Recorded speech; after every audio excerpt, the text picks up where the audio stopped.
New Jersey civil engineer from AKRF. He's going to outline the existing conditions and also set forth the proposed site work to be performed at the site. And finally, Paul Rickey, New Jersey planner, he'll describe the variances that are sought, and he'll proffer his professional opinion and justification for the granting of the variances.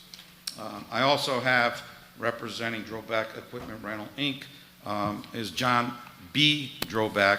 He'll be available for questions. I don't plan on having them testify. Turning to certain communications that should be before you, all we received from the township or its professionals was a July 14th correspondence from Mr. Venezia, the township engineer, a no comment letter from the township health officer, and a no comment letter from the director at the Union Township Police Department. Separately, you should have recently received an approval from the Union County Planning Board that was dated August 21st. Should be in your packages. With that brief introduction, I'd like to have our architect sworn in. Go ahead, thank you. You want to go over there? Can you state your name and spell your last name for the record? Yeah. My name is Jaswinder Arjani, Jasvinder, last name Arjani. And business address is Burton Design Studio, 66 Glen Avenue, Glen Rock, New Jersey. I am a licensed architect in state of New Jersey. I have a bachelor's and master's degree in architecture. Mr. Arjani, can you raise your right hand? Yes, I do. Do you swear the testimony you're about to give is the truth, the whole truth, and nothing but the truth? I do. Thank you.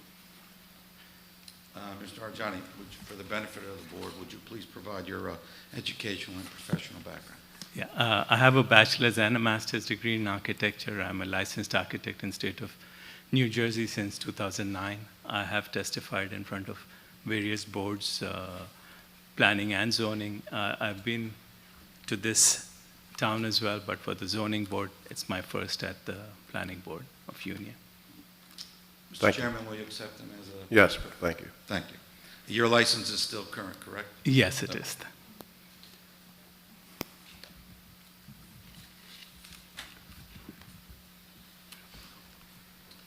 Jazz, please walk the board through the proposed project. You prepared these documents, correct? That is correct. Why don't you just walk the board through the proposed layout? Yeah, I'm just trying to get the sorry. plans up.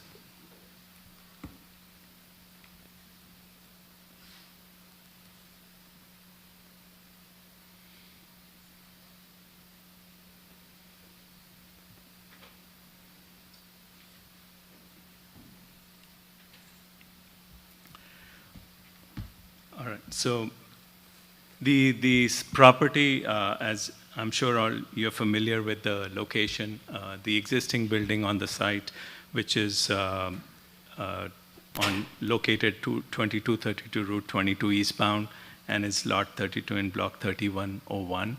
The building is a one-story, roughly 80 feet by 120 feet structure. The square foot is 9,689.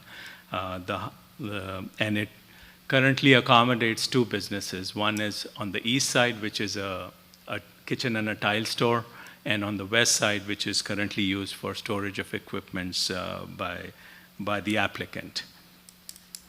There is a mezzanine in the tile section of the building, and there are two loading doors. One is a drive-in, and one is one you can back up to on the rear of the building. And the building height is 18 feet in the front, and the grade drops 2.5 feet, so it's 20.5 feet in the back. The fascia in the front raises another couple of feet from the roof height. The proposal is for Droback, which is the applicant, to take the complete building, and the east section, which is currently the tile store, would be converted to their offices for rental and sales. And the floor plan that is on the screen, which was part of the submission, is drawing C4.1, shows the internal layout that is being proposed. And the top is the east side, and the bottom is the west side of the building. On the left is Route 22. There are two office spaces and an open office area, a conference room, printing areas, storage areas, and for the office section. And to the west is in the front would be is a showroom for the equipment, new and used, that are meant for sales. And towards the rear of the west side would be additional equipment that is stored there, again for sales. The mezzanine that is part of the existing tile store is currently non-compliant, so the proposal will remove that. There are restrooms and that will be redone, and the interior would be, of course, improved with what is there, and the exterior of the building is also not in a very good shape. It's painted blue and black in front, and it's painted masonry walls on the sides and the rear. So the proposal is, I'll show you renderings, elevations, that colored elevations that we have prepared, which is not part of the submission, so we'll have to mark that.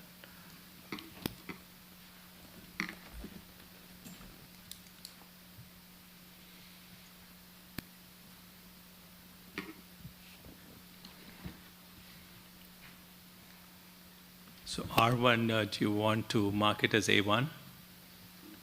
Thank you.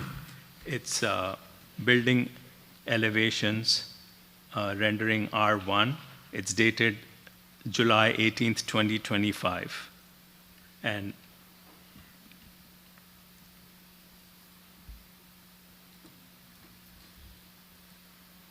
it shows on the top is the existing pictures of the existing building, and at the bottom is the proposed elevations. And to the bottom left is the front elevation facing Route 22, and on the bottom right is the right side elevation, which is the west side elevation. So it is proposed to there are openings in the building that are currently blocked. Some are with masonry, some are temporary, so the proposal is to block them properly and refinish the sides and the back with stucco. And the front sides, which is currently, sides are tiled and the front is that color that you see, will be refinished with corrugated metal, which is the green color you see. It matches the drawback colors that they have on their signs. That's the closest. And at the bottom is a jumbo brick facing of off-white color. The stucco will also be off-white colors that will match the jumbo brick. And the gutters and the leaders will be replaced and the roofing will be redone. I also have another rendering. I'll go back to our one. Maybe I should just do it here. There are signs. There were two signs on the building, one facing west side. There are remnants that are visible right now. And there is a frame of a sign on the front face of the building, which is facing north, or Route 22. And what you see on the elevation at the bottom right, I'll zoom into it, is the front. This is existing sign that we plan to reface, or if it needs replacement, we'll replace, but it's of the same size as what exists today. And the dimensions of that sign are, it's 4 feet is the height and 28.5 is the width. It's total of 114 square feet. The one on the west side will be removed, so there would not be a second sign on the building.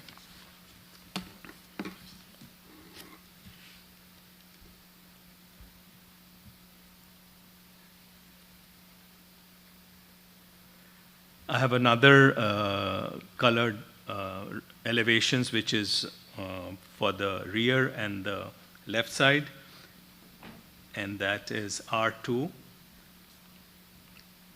dated 7/18/25. Let's mark this as A2. Thank you.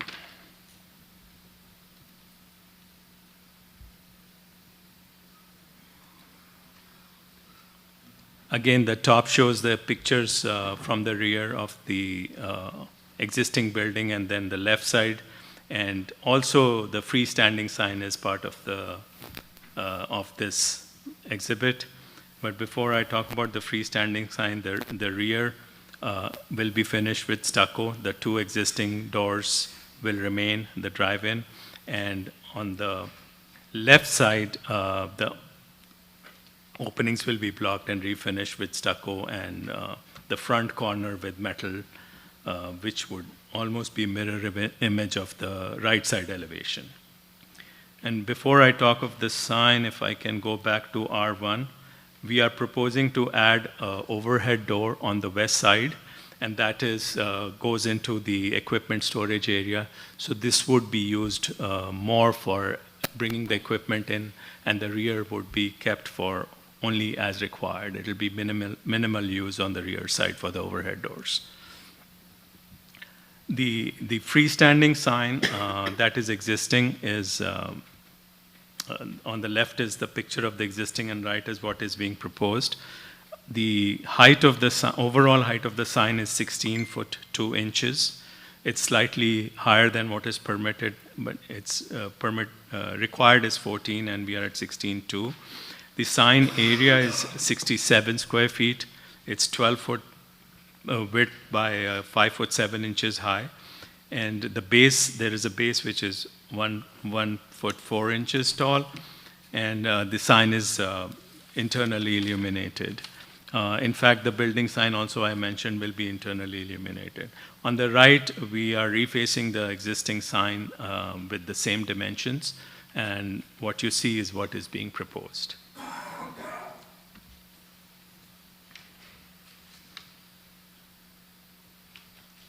I think that covers the existing building and the finishes that we are proposing to do from the architectural standpoint.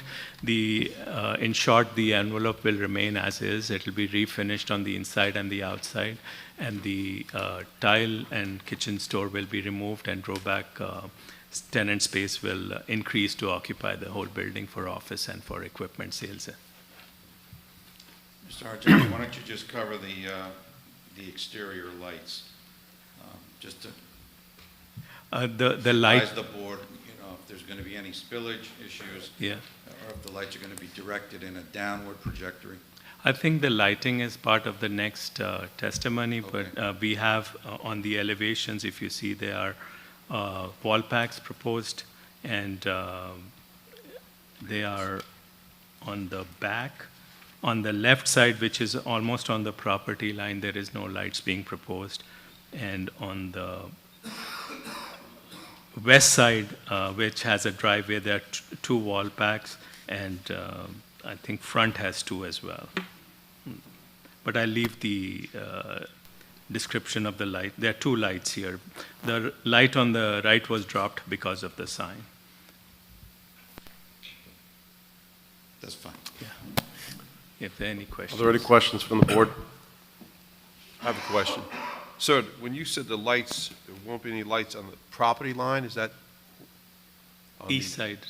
Where the houses would be? No, it's the, I just want to make sure. Is the houses as well as that commercial property that faces Route 22, which was a gas station? Yes. So that wall will have no lights. Okay, thank you. Yeah. any other questions from the board? Any questions from the public? Thank you. Thank you. Thank you. There being no further questions with the architect, I'd like to have our engineer sworn in, please. Robert Benedetto.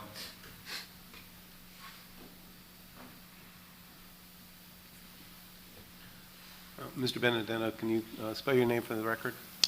Benedetto. Do you swear the testimony you're about to give is the truth, the whole truth, and nothing but the truth? I do. Thank you. Robert, for the benefit of the board, would you please provide your educational and Sure. professional? So I have a bachelor's in environmental engineering from the University of Delaware. I'm a licensed professional engineer in New Jersey, New York, about a dozen other states. My license is current. It's in good standing in all states of which I have it. I'm also a licensed planner in the state of New Jersey. I've testified before dozens of boards across the state, happy to name them. This is my first appearance in Union, however. Mr. Chairman? Yes, thank you. We'll accept this witness. Thank you. Mr. Benedetto, you're familiar with the preparation of these drawings? Yes. So why don't you please describe the current existing conditions at the property? Sure. Sorry. So the property is on eastbound US 22, just past Ball Avenue. As previously stated, it's block 3101, lot 32, about .86 acres. It's bound to the west by similar type of facilities from which we're proposing, bound to the east by a commercial facility on the northern half and residences on the southern half. The lot's obviously been developed for many years. Currently, there's an existing masonry structure, a little under 10,000 square feet. Prior use was a kitchen, bath material sales office. It's in the corridor commercial zone, almost all impervious with asphalt in the front and rear. In the front, it's used for parking, and the rear was just kind of open space. The access is through via US 22, both ingress and egress. It's the only site access. And we are planning to keep the building as previously stated with kind of cleaning it up, making it look nice. The project itself is just to convert to the new use for the Droback sales and rentals, which is a permitted use. And then the other key component, I'll get into the other minor ones, the other key component is a landscape buffer proposed in the rear between the Droback facility and the residences. So if we move on to the demo plan, we're proposing to resurface the asphalt in the front off of US 22. And then right on the side driveway as you head downhill just west of the building, there's going to be a little asphalt work because there's a proposed door over there, so we'll need to do some minor regrading in that area. The asphalt ramp in the rear is going to be repaired and going to have 2 new concrete walls, some guide rails, little safety installation. We're proposing a new trash enclosure and the landscape buffer again, which I'll get into in a little bit. Otherwise, the rest of the site is going to remain as is. Features along the east property line in the rear will be removed for the installation of the landscape buffer. Oops. Wrong way. So for the improvements, as I mentioned, the new asphalt in the front, new striping for the parking area. There is currently a ramp. We're going to propose a new one that's going to be brought up to current code compliance. The overhead door on the side, as I previously mentioned, is going to have new asphalt in front of it. The asphalt ramp in the rear, the trash enclosure, all proposed as well, the landscape buffer. There's also an existing loading dock on the southeast side of the building that's going to remain in use as well. From a utility standpoint, the building's going to continue to operate the way it has previously. We don't anticipate the new use is going to be a capacity issue with any water, sewer, gas, electric. From a parking standpoint, although this facility will sell and rent equipment, we use the outdoor storage / warehousing parking requirements from the ordinance because we felt that's more reflective of the parking demand of this specific facility. There really aren't, it's not a typical retail use where you're getting dozens of cars every hour. It's very limited. So based on that requirement, 4 spaces are required based on the floor area. We are proposing 8, which is technically 7 with 1 EV make-ready space per state requirements. We're also required 1 loading space, and we're going to propose to continue to use the one in the rear. From a signage standpoint, the signage along the building is, again, 28.5 by 4. That's going to remain and be resurfaced. The existing freestanding is 12 by 5'7". That's also going to be resurfaced with the new logos. Grading and drainage standpoint, the site is the high part of the hills at the front. The whole site grades to the back. We're proposing to maintain the existing drainage pattern, not proposing any changes, any interruptions to stormwater and surface runoff. In fact, because we're reducing the impervious coverage on site ever so slightly, we are reducing the runoff caused by the site, so there's no impact to grading and drainage. Other environmental constraints, there's no wetlands, flood hazard area, or riparian zones or waterways to be concerned of. From a lighting standpoint, I believe this was touched on as well. Right now, we're showing 6 new wall packs for site lighting around the building. They'll be shielded for glare protection and will point downward, so the neighbors won't be able to see them over the buffers or anything like that. And now the landscaping, we're proposing a 10-foot wide landscape strip along the back east property line. If you can see my cursor moving. They will consist of arborvitaes spaced at 10 foot on center. That should give a pretty good screen between the, our facility and the residences, both from an acoustic standpoint and from a visual standpoint. And just any permits outstanding as part of this project would be considered soil conservation. We've already received the exemption as we're not disturbing 5,000 square feet. I don't know if we provided it to the board, but we will. Same thing with the Union County Planning Board. We recently received a letter of no interest. And New Jersey DOT, because of US Highway 22, it's been requested, a letter of no interest, and that's pending and will be provided upon receipt. That concludes my testimony unless anybody has any questions. Real quick, is there anything to review with Mr. Venezia's letter of July 14th?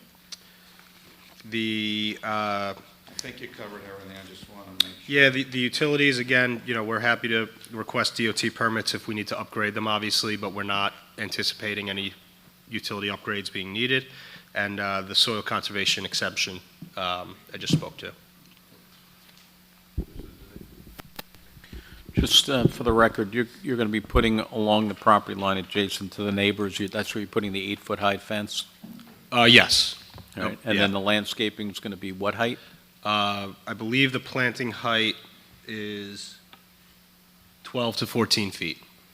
All right. But they're expected to grow. Do you know how tall those are going to get? I think the 12 to 14 feet is at maturity.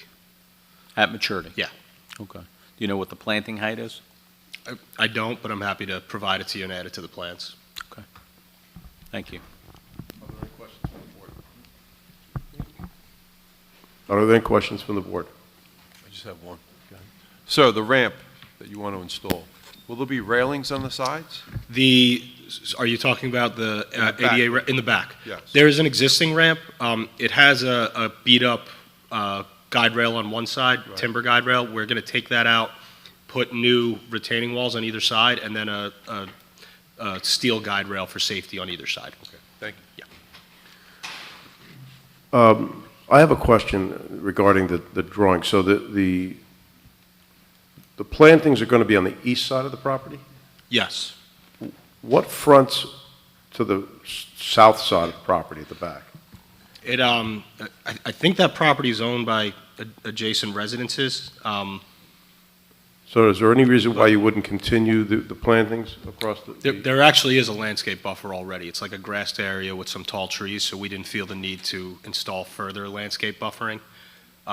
There's no visual impact from the neighboring residences to the rear of the site. Okay, thank you. Any other questions? Any questions from the public? Council, I have some questions about the use of the rear door, so that I assume your applicant would be able to answer those questions later? Or Yes, sir. If you like, we can bring them up right now. we can do it in turn. It's not necessary right now. All right, thank you. No further questions from the No. engineer? All right, we'll have the planner come up.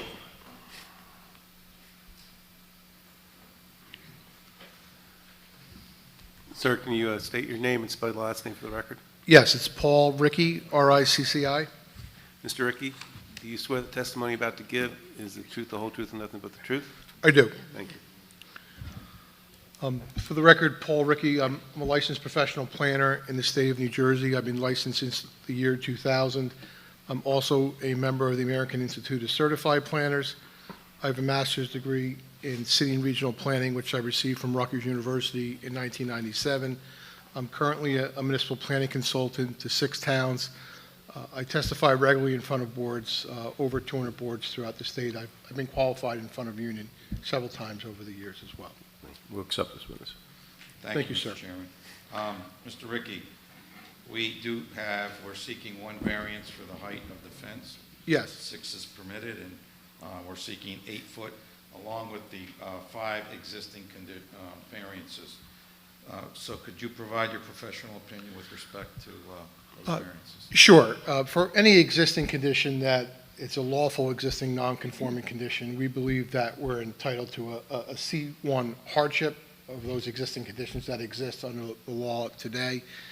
Regarding the fence variance, we're going to be seeking that under the flexible C2 variance, where we can show we advance a purpose of the municipal land use law, and that variance can be granted without a substantial detriment to the adjoining property owners or the substantial intent of your zone plan here, by providing that taller fence right adjacent to a residential property line. We think it is a better zoning alternative. We could provide the 6. We're trying to be a better neighbor, and that's really the reason that we're seeking that variance. And in terms of the design waivers, they all exist in some form today, where we're seeking the design waiver for the buffer area that's 10 feet instead of 25 feet, but we're making that improvement to try to make the site more conforming. Again, keeping in mind that this site is less than 100 feet in width, I think it's 94.1. A 25-foot buffer would accommodate over 25% of a commercial property. That's really impractical in this sense, I believe, given the existing context of this area. But that 10-foot buffer is over 10% of the site, and that those plantings are a significant improvement over what exists today. But the standard for a design waiver is that under the Garofalo decision is that essentially they have to, design waivers have to be reasonable with some level of impracticality, which is clearly the case as part of this application. I really had a very brief testimony this evening, but I think it's important to mention as a planner that this is really an application of betterment and improvement. We know that the Drobecks have been in this area of the township since at least the 1950s, longstanding business, and they're looking to improve and really harmonize that adjoining property. It's clearly a use it's a positive use, it's a permitted use, it's a use that helps promote the general economy of this area. It's not, unfortunately, sometimes as planners, we see a lot of uses, another nail salon, another, pizzeria. This is not that, which is a positive use on an economic development area of the town. We heard from the other witnesses, newly renovated building, new signage, repaving of the front parking lot, new trash enclosure, the new buffer, no changes to the size of the building, the new handicap parking, EV charging and the like. So a lot of investment occurring by the applicant. I jumped ahead in terms of that buffer. The percentages that are being proposed are textbook percentages that I wrote in ordinances, have 10% of a lot as a buffer and the like. So we believe it's sound planning despite that design waiver. We advance purposes of the master plan, encourage the reuse of vacant properties that enhances the character of development and reduces traffic, so we advance your master plan. And for these reasons, we meet several purposes of the municipal land use law. Purpose A, we promote the general welfare. Purpose G, we provide sufficient space for use and needs of commercial businesses. And Purpose I, those improvements promote a desirable visual environment. In terms of the negative criteria, no substantial detriment to the public good. That's namely the adjoining property owners. Here, I think we've demonstrated that we're improving that relationship. This is a permitted use. It's a low-intensity use, and one that we don't anticipate to result in any new substantial negative impacts. In terms of the zone plan, I'll try not to be repetitive, but again, this is an application of betterment and improvement for an existing use. We're just seeking the variance for the height increase, which is a betterment to the neighbor. So there would not be a substantial impairment to your zone plan. So from a planning perspective, I was pretty quick. I hope that's okay. This is an excellent application that advanced the statutory criteria to grant the variance relief. Mr. Deneve, any questions? Any questions from the board? Any questions from the public? Thank you. All right. Thank you. Thank you. So could we hear from the applicant and ask some questions of him? Sure.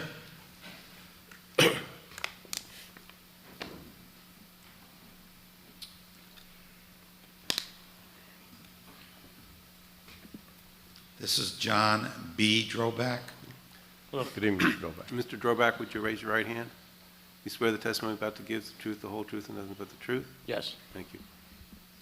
So, Mr. Droback, first of all, thank you for appearing tonight. There was testimony about the rear door.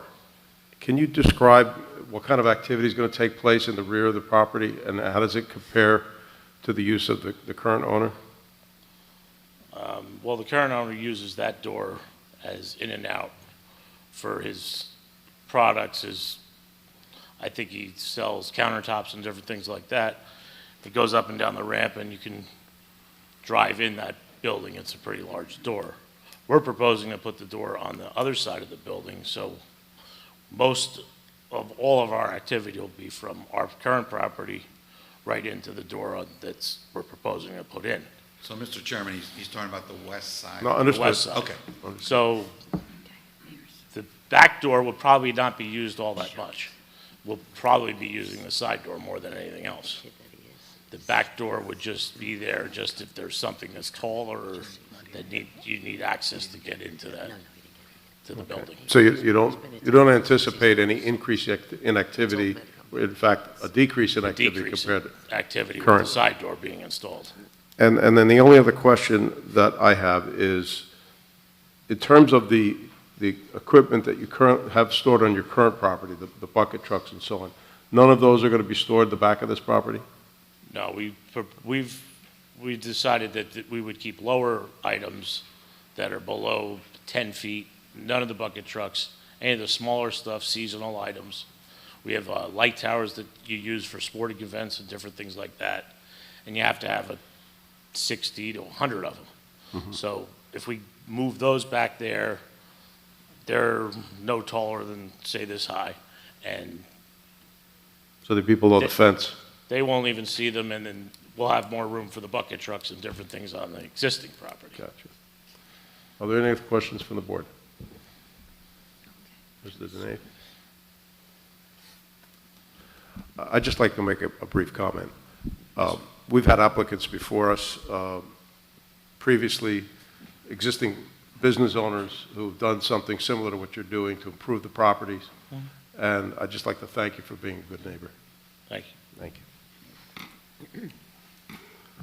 Are there any comments from the board on the application? Any comments from the public? Council, any further testimony? I just want to say thank you, board members, for your time, your consideration. I'm going to rely on my opening comments as well as the professional comments. The Droback family, they started their business in the 30s. They moved to Union in the 50s. They're on their 4th generation. Most towns would love to have a business of this nature and to have a family that has deep-seated roots in the town. And from what I learned this evening, there's going to be a 5th generation soon. This is a very good application. They truly love Union. They could have gone elsewhere. They wanted to stay in town. And we hope that you find this to be a good application and vote in favor of it. Thank you. Do I hear a motion Make a motion to approve. approve the application? Is there a second? Second. Motion to approve has been moved by Mr. Frayne, second by Ms. Khalid. Is there any discussion? Hearing none, roll call, please. Mr. Alexander? Yes. Mr. Cohan? Yes. Mr. Frayne? Yes. Mr. Miller? Yes. Mayor Bowser? Yes. Ms. Khan? Yes. Ms. Khalid? Yes. Motion carries. Thank you, folks. Have a Thank great you. evening. Enjoy the balance of your summer. Thanks. All 2 days of it. All today. That's right. All right, the next application is 2025-13, PC of New Jersey LLC.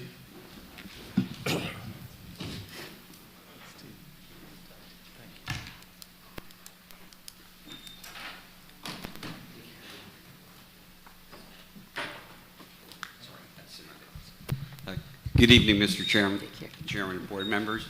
Stephen Hale, representing the applicant, PC of New Jersey, Pueblo Contado. Thank you all for being here this evening, especially before the holiday weekend. Great to see you.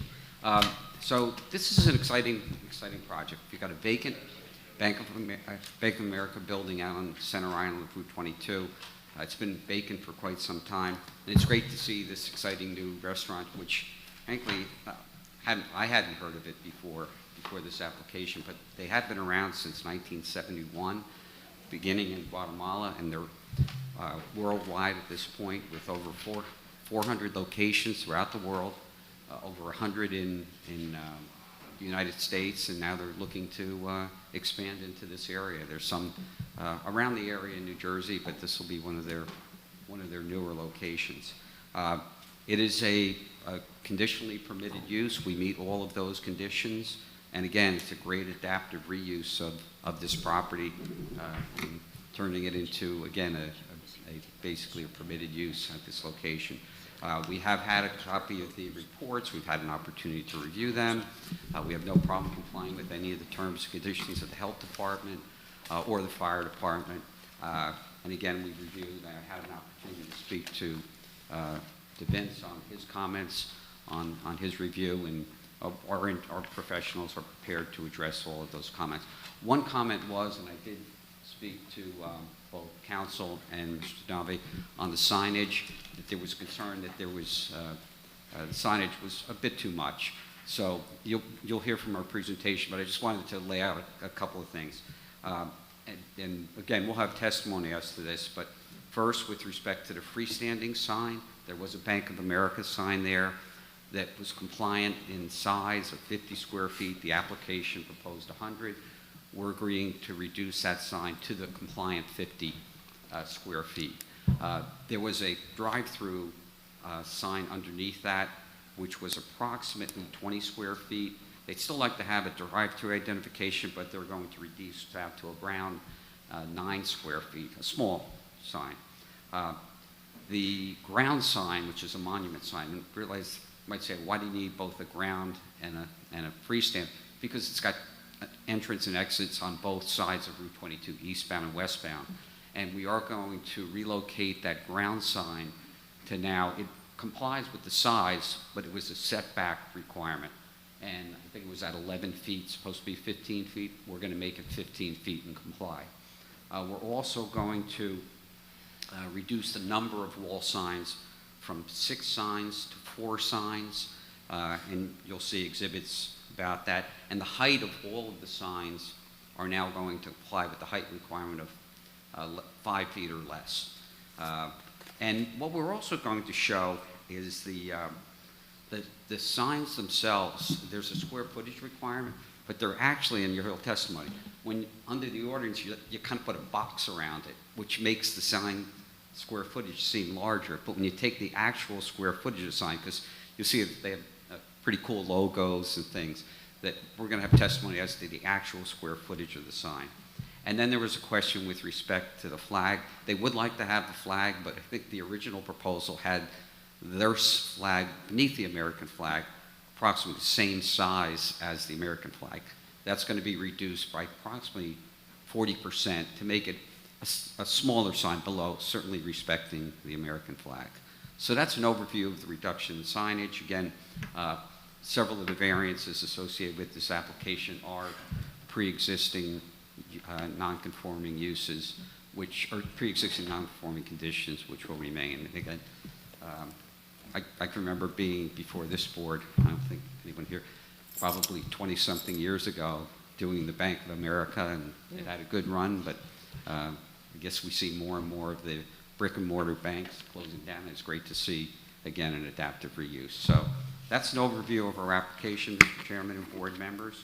And what I'd like to do first is call upon Ryan McDermott, and the drive is over there, too, from Dynamic Engineering.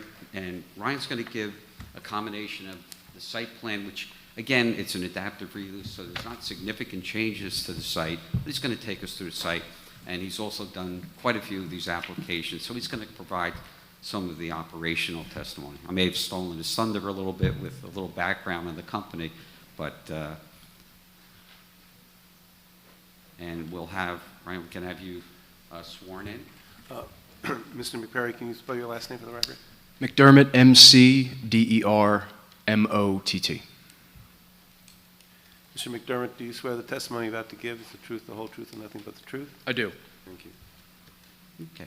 And Mr. McDermott, if you could please provide the board with your area of expertise, licenses you hold, and whether you qualified as an expert engineer before the boards or courts of the state. Certainly. I am a licensed professional engineer in the state of New Jersey. License is in good standing. I graduated from Rutgers University with a Bachelor's of Science in Engineering. I'm a principal at Dynamic Engineering Consultants, been with the firm almost 10 years now.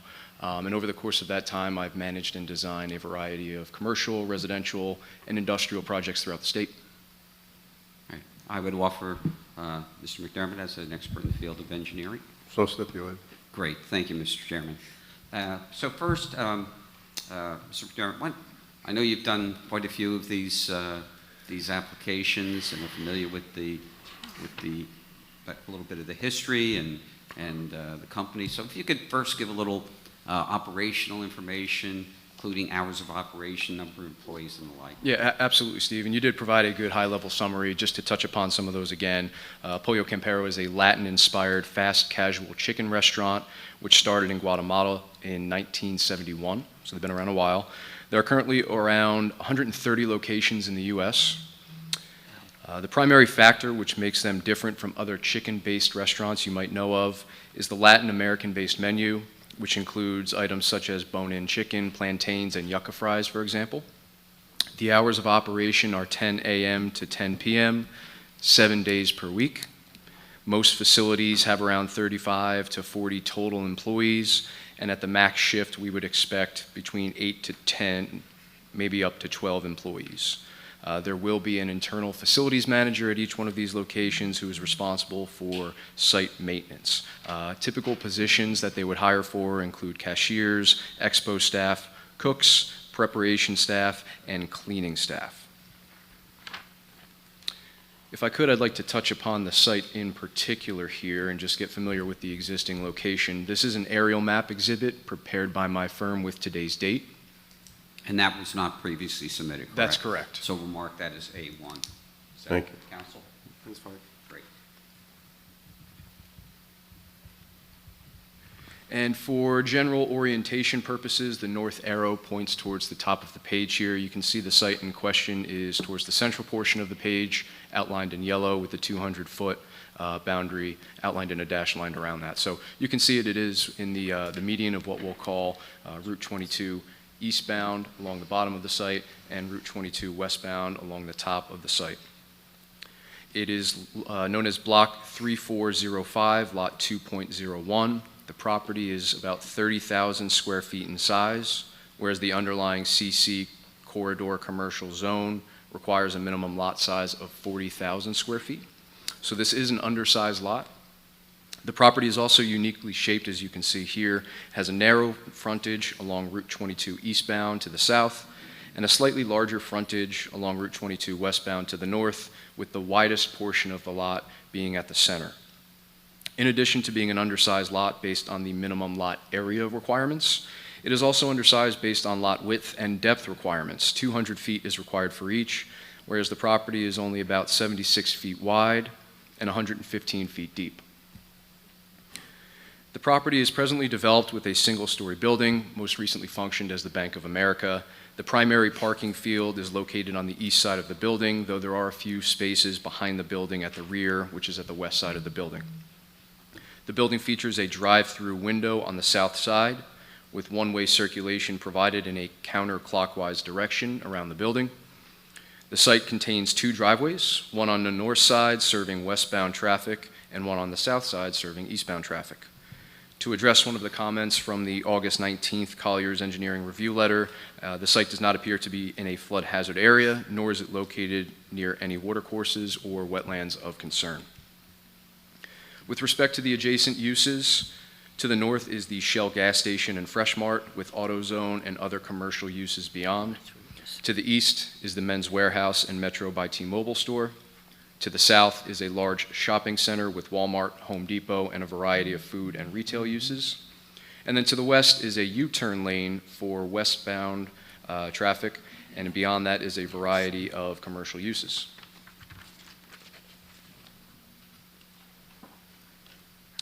I will jump over now to our site plan rendering. This is a new exhibit as well. We'll mark Today's- that A2.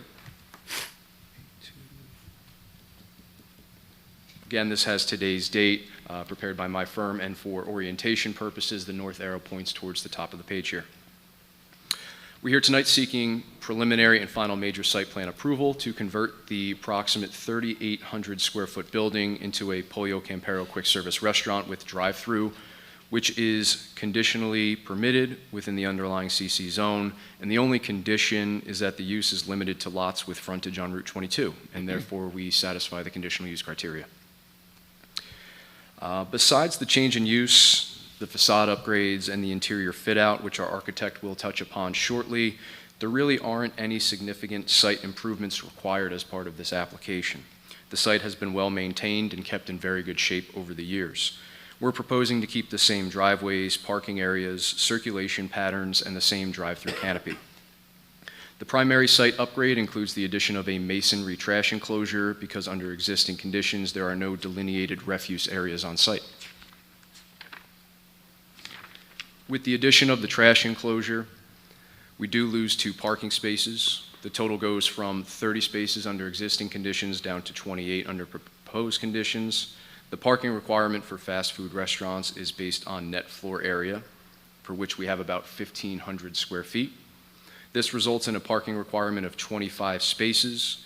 We're also proposing 2 electric vehicle make-ready spaces, which brings the total parking requirement down to 23 spaces, whereas we're at 28 under proposed conditions, so we do comply. With respect to loading and deliveries, deliveries are typically confined to after hours or before they open. Again, the hours of operation are 10 a.m. to 10 p.m. They don't offer breakfast options, so they do open fairly late in terms of other QSR-type restaurants. Deliveries will be made via an SU-30 box truck with a frequency that averages around 3 times per week. The ordinance requires 1 dedicated loading berth for restaurants between 2,000 and 25,000 square feet. Because deliveries occur during the non-business hours, the truck can stage directly in front of the building and move about the site freely. Thus, a dedicated loading space really isn't necessary for this type of operation, but we do require relief from that ordinance section. As I noted earlier, we are proposing a new 10-foot by 20-foot masonry trash enclosure in the easterly parking area. Trash pickup is expected to occur about 5 days per week and can be adjusted based on volume at any particular location. Based on some of the spatial constraints associated with the existing nonconformities I mentioned a little earlier, we are seeking relief associated with the trash enclosure setback. The ordinance requires parking and loading areas to be located 10 feet from property lines, whereas the existing parking spaces are about 2.5 feet from the property line, and the new trash enclosure will be located adjacent to the easterly property line. To address one of the comments in the Collier's letter regarding snow removal, the applicant will contract through a private company to salt and plow the site on an as-needed basis, and there's ample open space to the westerly and southerly parking areas for snow consolidation areas if necessary. With respect to landscaping, we're proposing some new plantings to supplement what is currently out there. This includes 9 new evergreen trees around the trash enclosure to aid in the visual screening, as well as more foundation plantings along the easterly facade and a shade tree adjacent to the southeasterly building corner. We have 42 total new plantings for this site. With respect to site lighting, there are 8 existing pole-mounted fixtures on site, which we intend to keep, as well as 4 building-mounted lights on the building, and the design does comply with the underlying ordinance requirements. With respect to stormwater management, because the project results in land disturbance which is less than 1 acre and does not increase the amount of motor vehicle travel impervious by more than 1/4 acre, it does not meet the definition of a major development as set forth in the state stormwater ordinance. Furthermore, because the proposed disturbance is less than 5,000 square feet, the project is not subject to the New Jersey Soil Erosion Sediment Control Standards for stormwater management. There is an existing underground conveyance system on site with a series of inlets located around the parking areas. That pipe network ultimately leads out to the existing DOT storm infrastructure within Route 22. We will need to relocate an inlet around our new trash enclosure, but otherwise the existing infrastructure remains intact and we are matching existing drainage patterns. I'll touch upon utilities briefly, in line with the common theme here because this is primarily a building conversion with limited site improvements. We're intending to utilize the existing utilities on site here. With respect to sanitary sewer, the design includes a new grease trap and sanitary lateral, which will connect to an existing cleanout in the parking lot. That lateral ultimately connects to a main located south of the site. For water service, the existing water service to the building will remain. This connects to a main on the north side of the site. Electric service will have an underground electric service connection to a utility pole on the north side of the site. And then for gas service, the existing gas will remain. That leads to a main located on the south side of the site.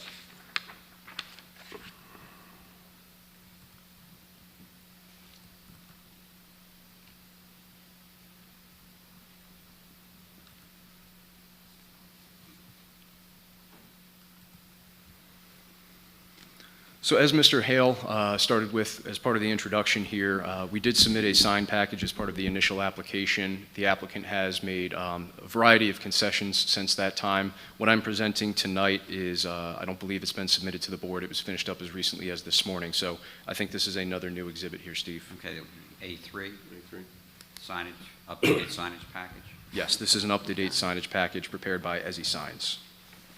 I got it. That's the one I got. So starting with the ground sign, there's an existing ground directional sign adjacent to the southerly driveway, which we are proposing to replace. The ordinance does allow one ground sign with a maximum sign area of 60 square feet. Our sign area is compliant at about 57 square feet. The sign will be located such that it complies with the 15-foot setback requirement.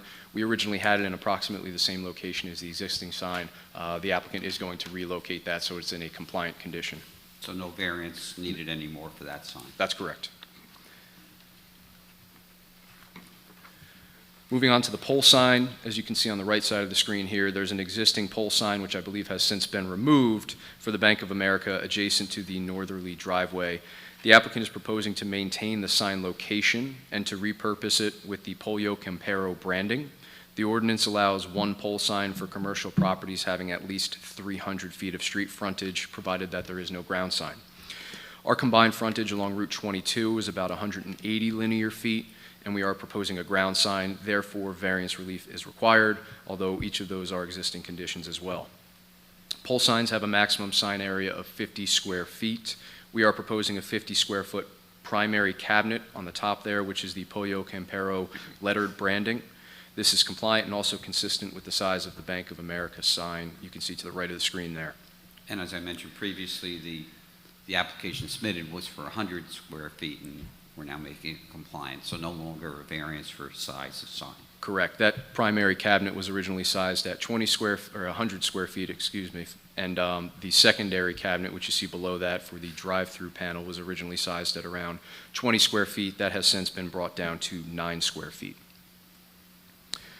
We do comply with the maximum sign height of 20 feet. However, the ordinance also calls for a minimum ground clearance of 15 feet, whereas the lowest portion of that drive-through cabinet is about 12 feet above ground. However, I will mention, even at that height and at that location, it will not impact sightline profiles for drivers.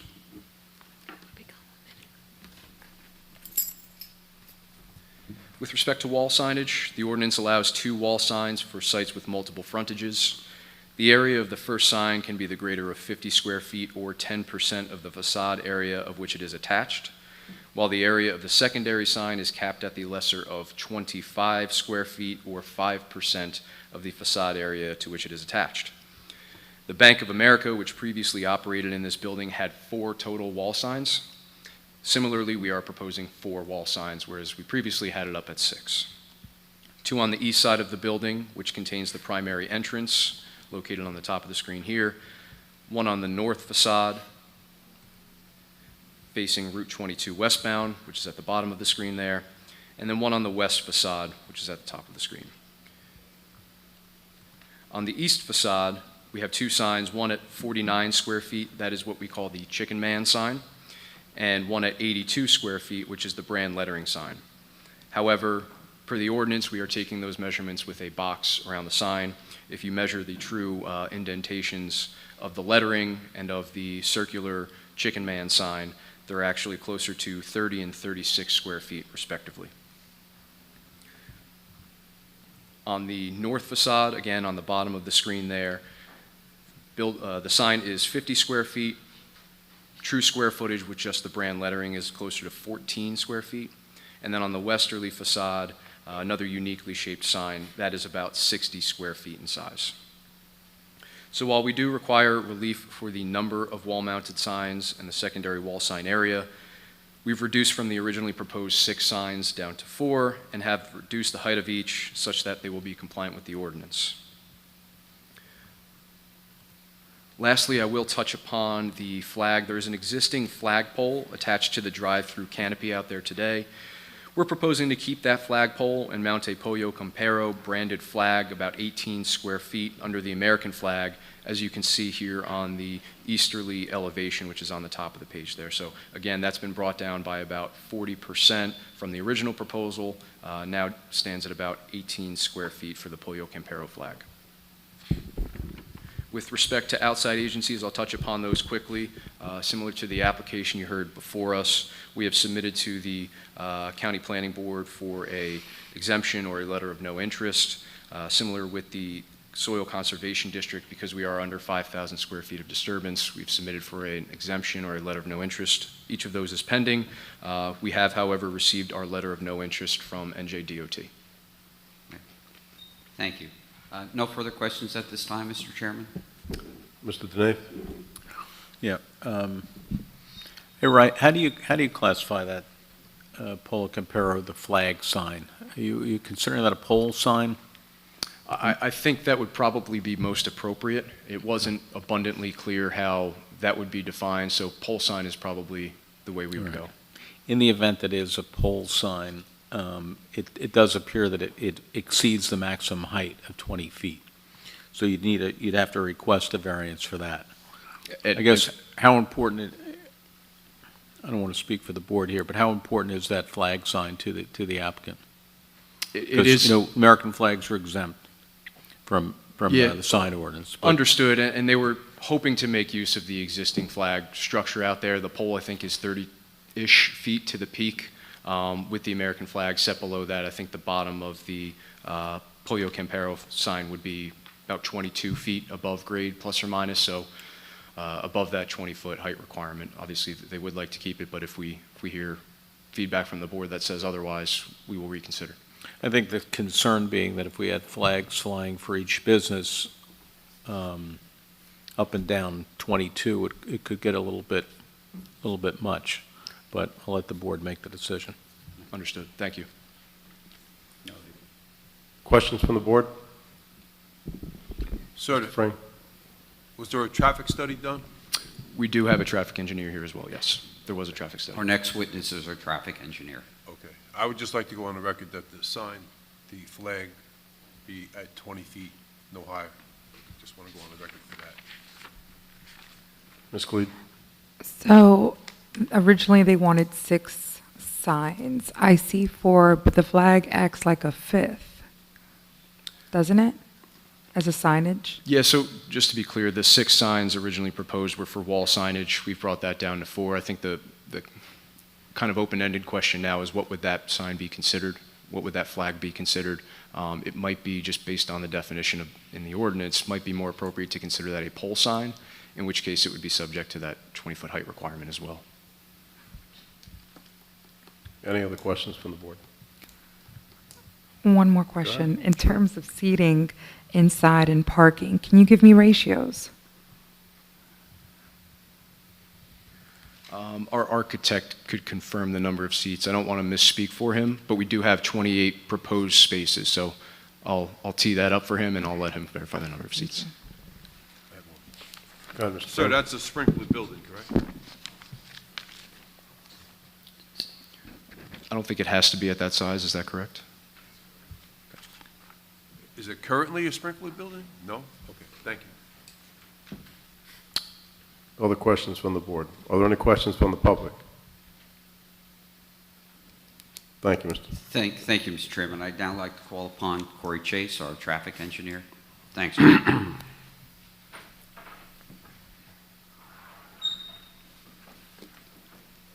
Mr. Chase, would you spell your last name for the record?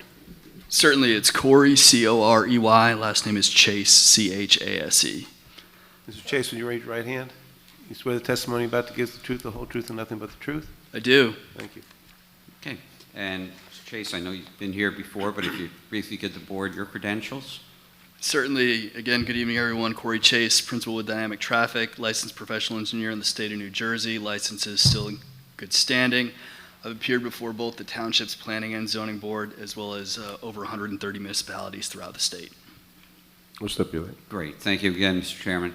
Right. Mr. Chase, I know that the traffic study was performed, and we also received feedback from the NJDOT. If you could briefly take the board through the traffic study, adequacy of parking, adequacy of stacking, and the status of the DOT. Certainly. As Mr. Hale mentioned, we did prepare a traffic impact study. It was dated May 28, 2025, previously submitted to the Township. As Mr. McDermott also mentioned, stealing a little bit of my thunder, we did receive a letter of no interest from the New Jersey Department of Transportation. That was dated March 14, 2025. So NJDOT has reviewed the redevelopment of the subject property. They confirmed that no additional access permitting would be required for the conversion of the former Bank of America site to the proposed Pollo Campero drive-through facility. Notwithstanding that, we did prepare a full traffic impact study. It was submitted to the Township to assess the redevelopment of the subject property, confirmed that there were no detrimental impacts to either of the Route 22 driveways, confirm, as Mr. Hale mentioned, that the access, site circulation, drive-through stacking were going to be sufficient to accommodate this use. We looked at the traffic generation published by the Institute of Transportation Engineers and prepared a comparative analysis from what the former Bank of America site would have generated compared to the proposed Pollo Campero drive-through facility. That's summarized on Table 2, which is located on page 4 of our report. It provides the peak hour comparison, focusing on the weekday evening peak hour as well as the Saturday midday peak hour. As Mr. McDermott mentioned, the facility is not open during the weekday morning peak hours. So one of the benefits to this use is you avoid any traffic generation during that morning rush hour. It's only going to be concentrated during the weekday evening and the Saturday middays. Obviously, a use like this would certainly generate traffic during lunchtime as well. Traffic on the adjacent roadway network is slightly lower than those peak commuting periods. That comparative trip generation assessment shows that the redevelopment of the subject property is going to generate a maximum of 32 additional trips during those peak hours. So that's approximately one additional peak hour trip every 2 minutes during those critical periods. So NJDOT confirmed what the ITE trip generation comparison shows, and that there's no significant increase in traffic as a result of the redevelopment of the subject property. Notwithstanding that, we did prepare a level of service analysis of each of the site driveways along Route 22 westbound and Route 22 eastbound, found that they were going to operate at acceptable levels of service with limited driveway queuing. The 95th percentile driveway queue is projected to be approximately one vehicle at each of those driveways. So no significant backups on site. Also took a look at that existing drive-through storage area. It's approximately 230 feet in length. It can accommodate between 9 and 10 vehicles in drive-through queue. There is a bypass to the western side of the building. There is some angled parking over there that will likely be designated as employee parking, given that it's located to the rear of the building. So in my professional opinion, no detrimental impacts to the adjacent roadway network, sufficient site access, circulation. We do comply with the township parking requirement. As Mr. McDermott mentioned, 25 spaces are required, 28 spaces are proposed. That's all I had for direct, Mr. Hale. I'd be happy to answer any questions that the board has. I have no further questions at this time. Mr. Denave?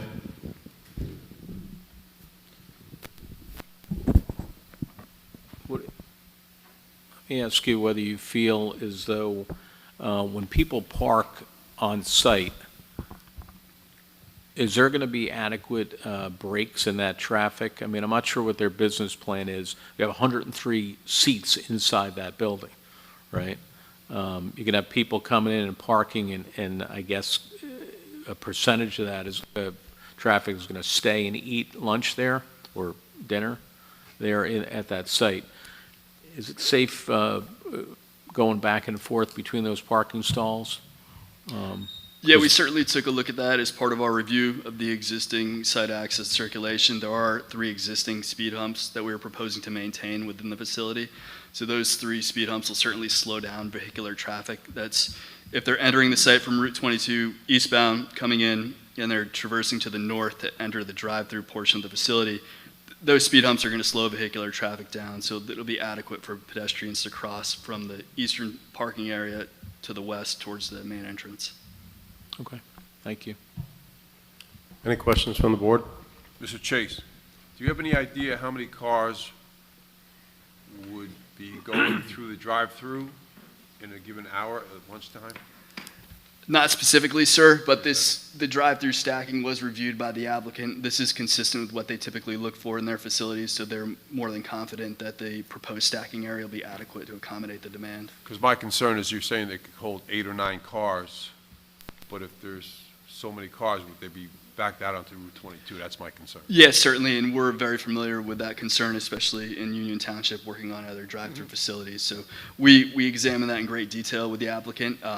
This is a niche fast food restaurant. It's not Chick-fil-A or McDonald's or something like that. You have a specific customer base that's going to go here. So you're not going to see that extensive drive-through demand that you see at those other facilities. Okay, thank you. Thank you. Other questions from the board? Are there any questions from the public?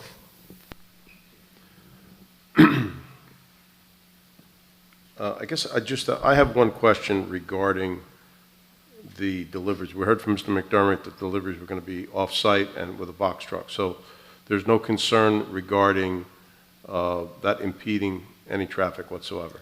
They would occur before the facility's open or after it closes. There may be limited employees on site, but those employees, we anticipate they're going to park in those angled spaces adjacent to the western facade. So based on that, the area adjacent to the eastern building facade would be open to accommodate the box truck, and it wouldn't conflict with any customer activity. Okay, and then in terms of turning radius for emergency service vehicles, I'm stepping on Mr. Frain's area of expertise here. If there was a fire in the rear of the building, how would fire equipment be able to access that area? Because the lane on the north side of the property is pretty narrow. It is. So you have the ability from both the 22 frontages to access that. Obviously, you know, the drive aisle adjacent to the eastern building facade can accommodate emergency vehicle. They'd also have the ability to stage on the U-turn area, which is located adjacent to the west.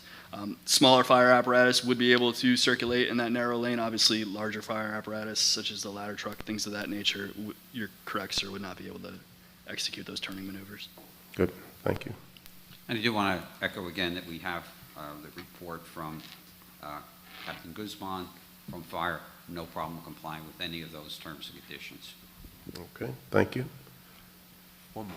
Mr. Chase, are you saying there will not be any tractor trailers making deliveries at that property? That's correct, sir. Thank you.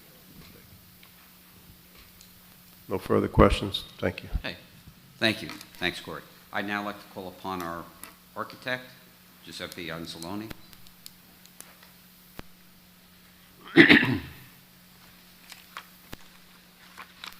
Mr. Anzalone, would you spell your last name for the record? Sure, Anzalone, A-N-Z-A-L-O-N-E. Mr. Anzalone, would you raise your right hand? Do you swear the testimony you're about to give is the truth, the whole truth, and nothing but the truth? I do. Thank you. Okay. And Mr. Anzalone, if you could please provide the board with your credentials as an architect. Sure. I obtained my bachelor's degree from Pratt Institute in 1990. I've been licensed to practice in New Jersey since 1997. In good standing. I'm also licensed to practice in about 3 or 4 other states. I've appeared at several boards in Jersey, West Long Branch, Jackson, West New York, and several more, and then several others outside New Jersey. I've overseen the preparation of the plans and familiar with the project. Okay. I would offer Mr. Anzalone as our architect. So stipulated. Great, thank you. So, Mr. Anzalone, take us through the floor plans associated with this project and this, as we've said, adaptive reuse.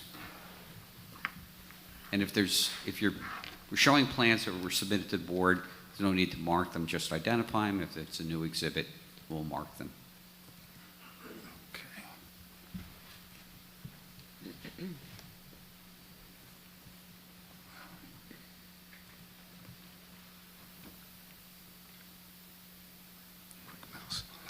All right, so we're seeking the adaptive reuse of and conversion of the existing one-story slab-on grade bank to a quick-serve restaurant. The bank, as you already know, already has a drive-through. We're maintaining that drive-through. The building is approximately 3,800 square feet. The number of seating, by the way, is 88, was reduced from the 103 that I heard mentioned before. So we do have less seats now than we had in our previous submission. We will be installing some new exterior finishes. It's mostly rebranding. There'll be some new stucco work, some stucco will be painted, obviously all new signage and color scheme to match their branding. The storefront will be modified. We are creating a new vestibule, so that'll bump out a little bit on that side. And we're going to be removing the main entrance that's there now. There's no outdoor seating proposed at this time. The interior floor plan will be completely renovated. Obviously, it was a bank branch. It doesn't really work for the project. We'll have the seating for 88 people. We will have 4 unisex restrooms. It'll consist of a standard kitchen, walk-in boxes, self-serve beverage area, and front counter. The lighting inside will be a combination of LED. There'll be hi-hats and a combination of 2x2s and 2x4s. The roof is going to remain just that it is now. It's in great shape. It is insulated. They will have all new equipment, so the existing HVAC equipment will be removed, and the new equipment will be installed in various areas. The height of the building is about 17.6, and it's going to stay that way, except for our main entrance bumps up to 23, but it's only a small section I could show you. Okay. So this portion here, that's the high part, 23. The rest is staying where it is currently at, which is 17.6 more or less. And that's basically a rundown of the work that's being proposed. Any questions, please let me know. Thank you. So if you could go back to the floor plan, please. Sure. I have a question regarding, is there a vault in the current bank? Yes, the vault's coming out. Well, but they're not the vaults. These are like refrigerator vaults, they call them, very small. So, yeah, nothing major. Gotcha, okay. What was the question that I had? I think that's it for me. Other questions from the board? Mr. Denay? Any questions from the public? Okay, thank you. Great. Thank you, Mr. Anzalone. And for our final witness, I'd like to call upon Kevin O'Brien, our professional planner.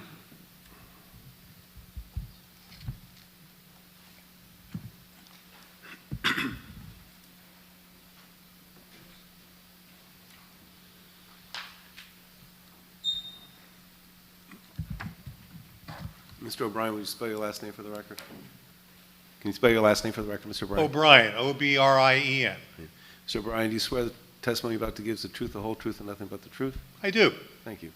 Thank you. Thank you. Mr. O'Brien, I know you've been before this board on numerous occasions, but again, if you could please give the board the benefit of your work and educational experience, area of expertise, and license as a professional planner.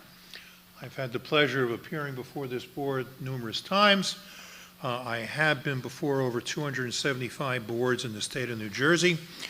I have taught from the New Jersey Planning Officials, Rutgers University, been published, all the other things that made my mother very proud. Nothing has changed. My license is still current. It's in good standing, and nobody's messed with it, thank God. We'll stipulate that. Thank you. Thank you, Chairman. Mr. O'Brien, I know as it's been testified to, this is a conditional use. We meet the conditions. There's several variances that are pre-existing conditions and some that we're seeking. If you could please provide the justification for the relief being sought. Certainly. Every application that comes before you has got to meet a burden of proof that's outlined in the municipal land use law. First, we've got to show you that there are unique aspects to this application. And the unique aspects pertain to this particular property and this particular application. Otherwise, another applicant could come by and say, you gave those folks a variance, why can't I have one? Because the rule says we've got to be unique. We've got to show you that there are exceptional circumstances in our case that would allow you to grant a variance. That's why when somebody says, well, if we give it to you, we have to give it to somebody else. No, you don't. They've got to meet the burden of proof. This is what your attorney and your planner are telling you every time you have a meeting. They've got to meet the burden of proof. And here we've got to show you these circumstances, and we've shown you a whole bunch already. Now we've got to show you that we meet the positive criteria and that we can be reconciled with the master plan and the zoning ordinance, and last, that we meet the negative criteria. We create no harm. So in terms of uniqueness, you've heard a description of this restaurant. It's definitely unique. It comes up from Guatemala. It's throughout the world. Pollo Campero. Pollo Campero. A loose translation is flavorful chicken.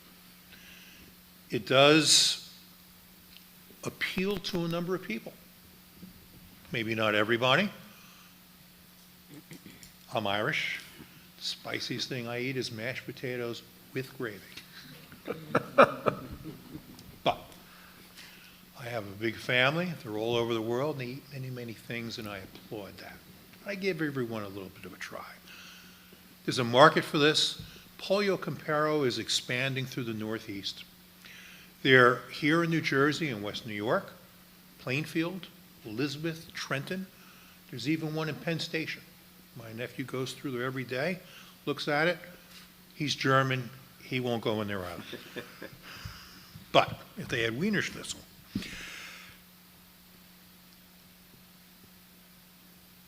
all the variances we're seeking are existing. They exist with the property.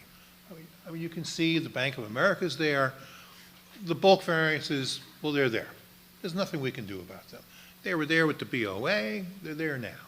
Nothing we can do.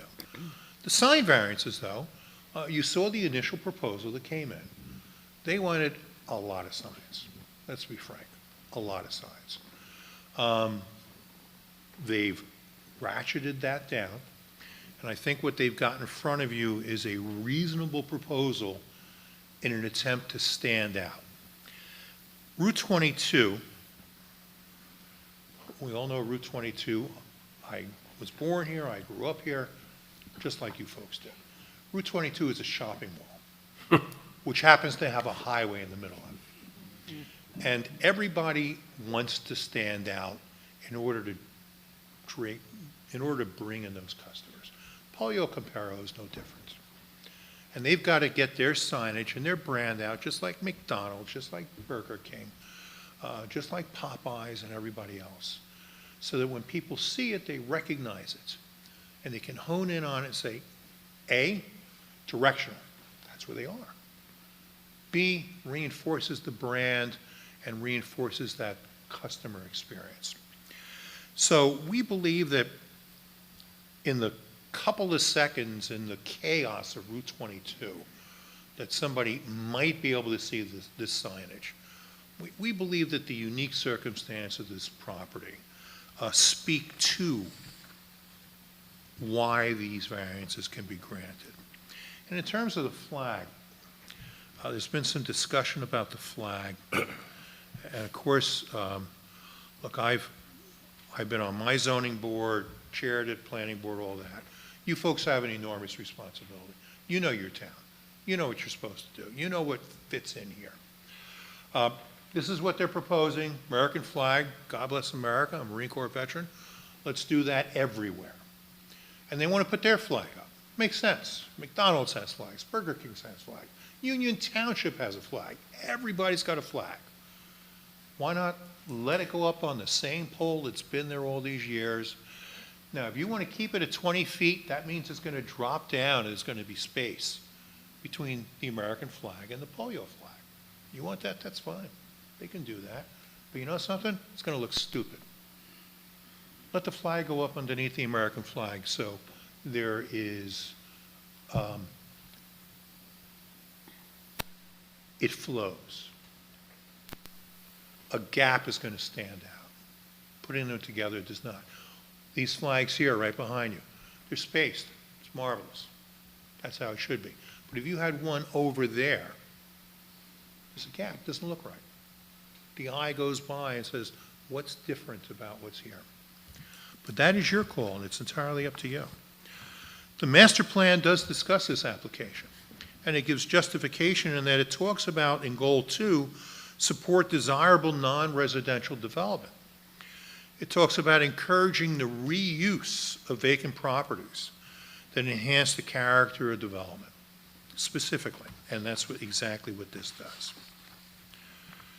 In terms of negative impacts, we've got to prove the negative criteria. Will this application have any negative impact upon the area, the township as a whole? It's another fast food place on 22. Wow, how shocking is that?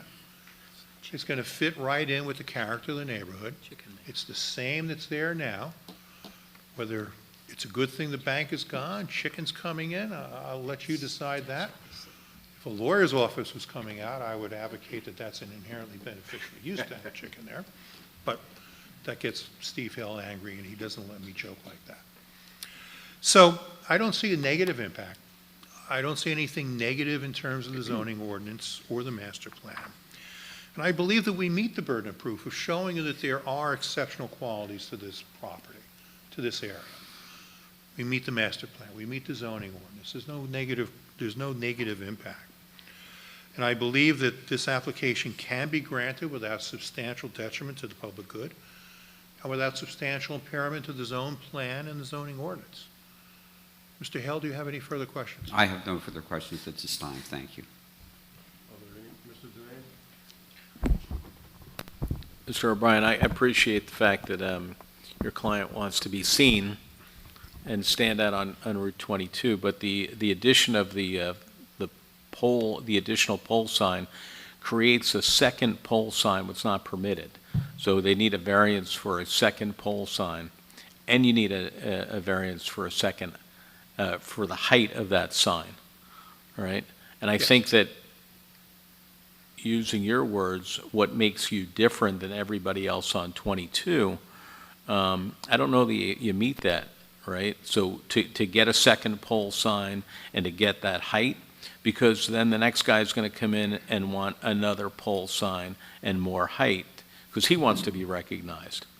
So, you know, I think you either got the chicken man and the polo compare on the top of the building and the pole sign out front, but I don't know that you get all of them, you know. I think that winds up being, you know, maybe a little bit too much for this board to swallow. So I'm not sure you set yourself apart from all the other stuff on 22, but for the fact that you want to be noticed. And so that's my commentary, Mr. Chairman. There are other flags along Route 22. There are numerous flags along Route 22. There are pre-existing flags for corporations, as well as the American flags and New Jersey flags, as well as township flags and POW flags. As for a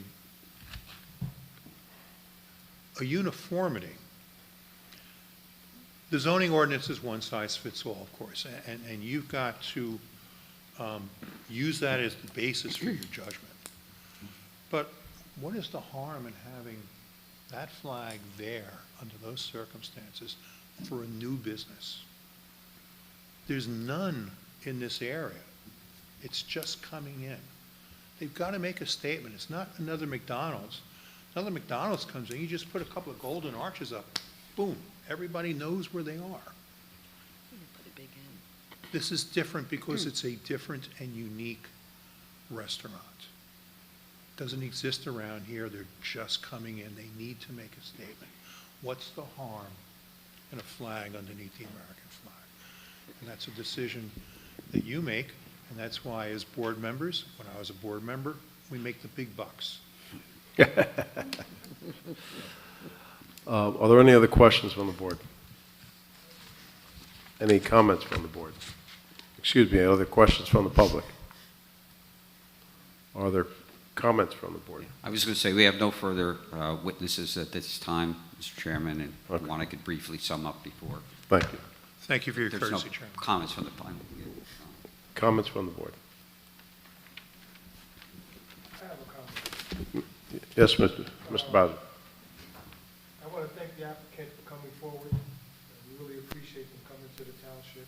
My concern is flag sign, and the impact it's going to have going forward. So I have a real concern with that. I'm sorry, what was the second part? There wasn't a second part, it was the flag sign. Oh, the flag.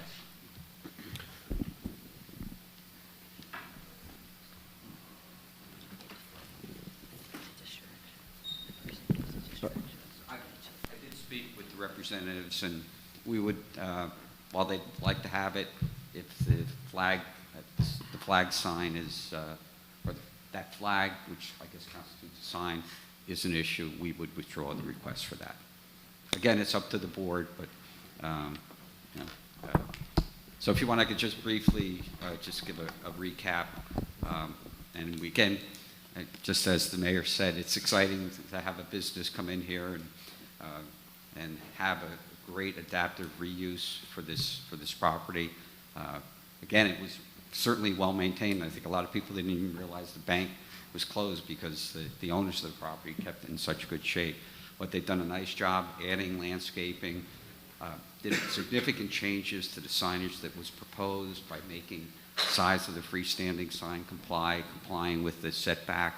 Again, it's a unique piece of property because you're on ingress and egress on both Route 22 East and West.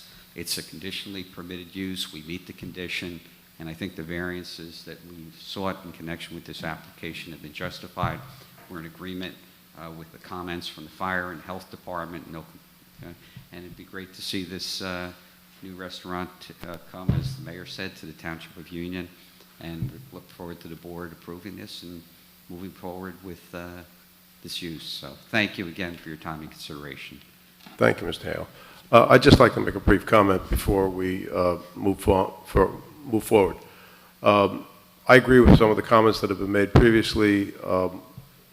The application appears to be acceptable with the exception of the flag. I would take the same exception as some of my colleagues.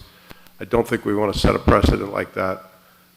So if the applicant is willing to withdraw that requested variance, I'm prepared to support the approval of the application. That is fine. Any other comments from the board? If not, I'd entertain a motion to approve the application in accordance with the testimony and commentary. Second. Moved by Mr. Alexander, was it? I'm sorry, Mr. Miller, seconded by Ms. Khalid. Any discussion? Hearing none, roll call, please. Mr. Alexander? Yes. Mr. Cohan? Yes. Mr. Frayne? No. Mr. Miller? Yes. Mayor Bowser? Yes, with the stipulation that we remove the flag sign. Ms. Khan? Yes. Ms. Khalid? Yes. Motion carries. Great. Thank you very much. Thank you. Before we proceed with the next application, I'd like to take a brief recess. It's 8:36. We'll reconvene at 8:45. Great. Thank you, Mr. Chairman. Downstairs.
board members, again, thank you for entertaining us here this evening.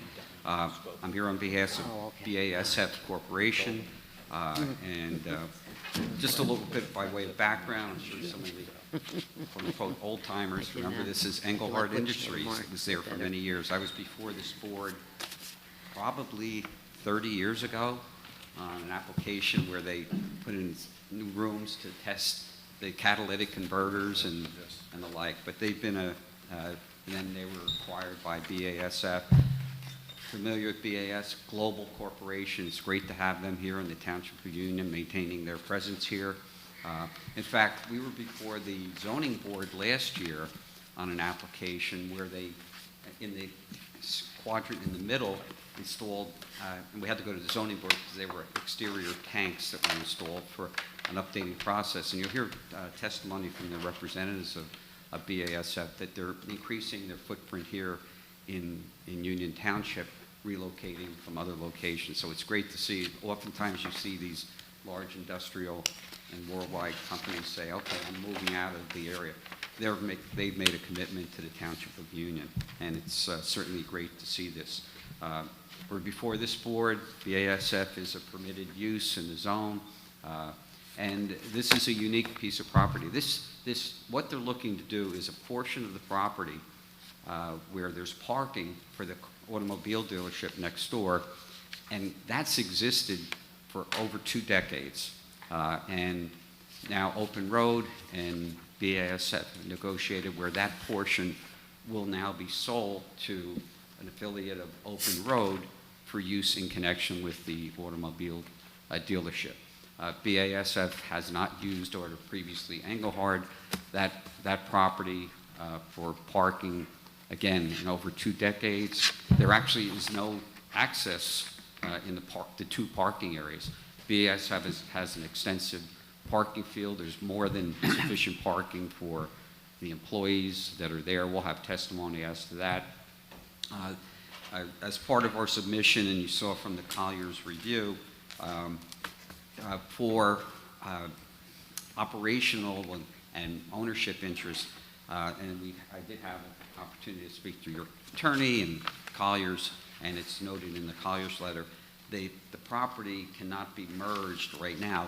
The proposed subdivided portion cannot be merged with the Open Road portion of the property, but we've committed that several things that, and we'll touch on this, DOT is also in agreement if this is in place, that there be a cross-access and agreement and parking agreement between the proposed subdivided property and the automobile dealership next door, and that this property, until perhaps in the future it's merged, will be used only in conjunction with that adjacent property.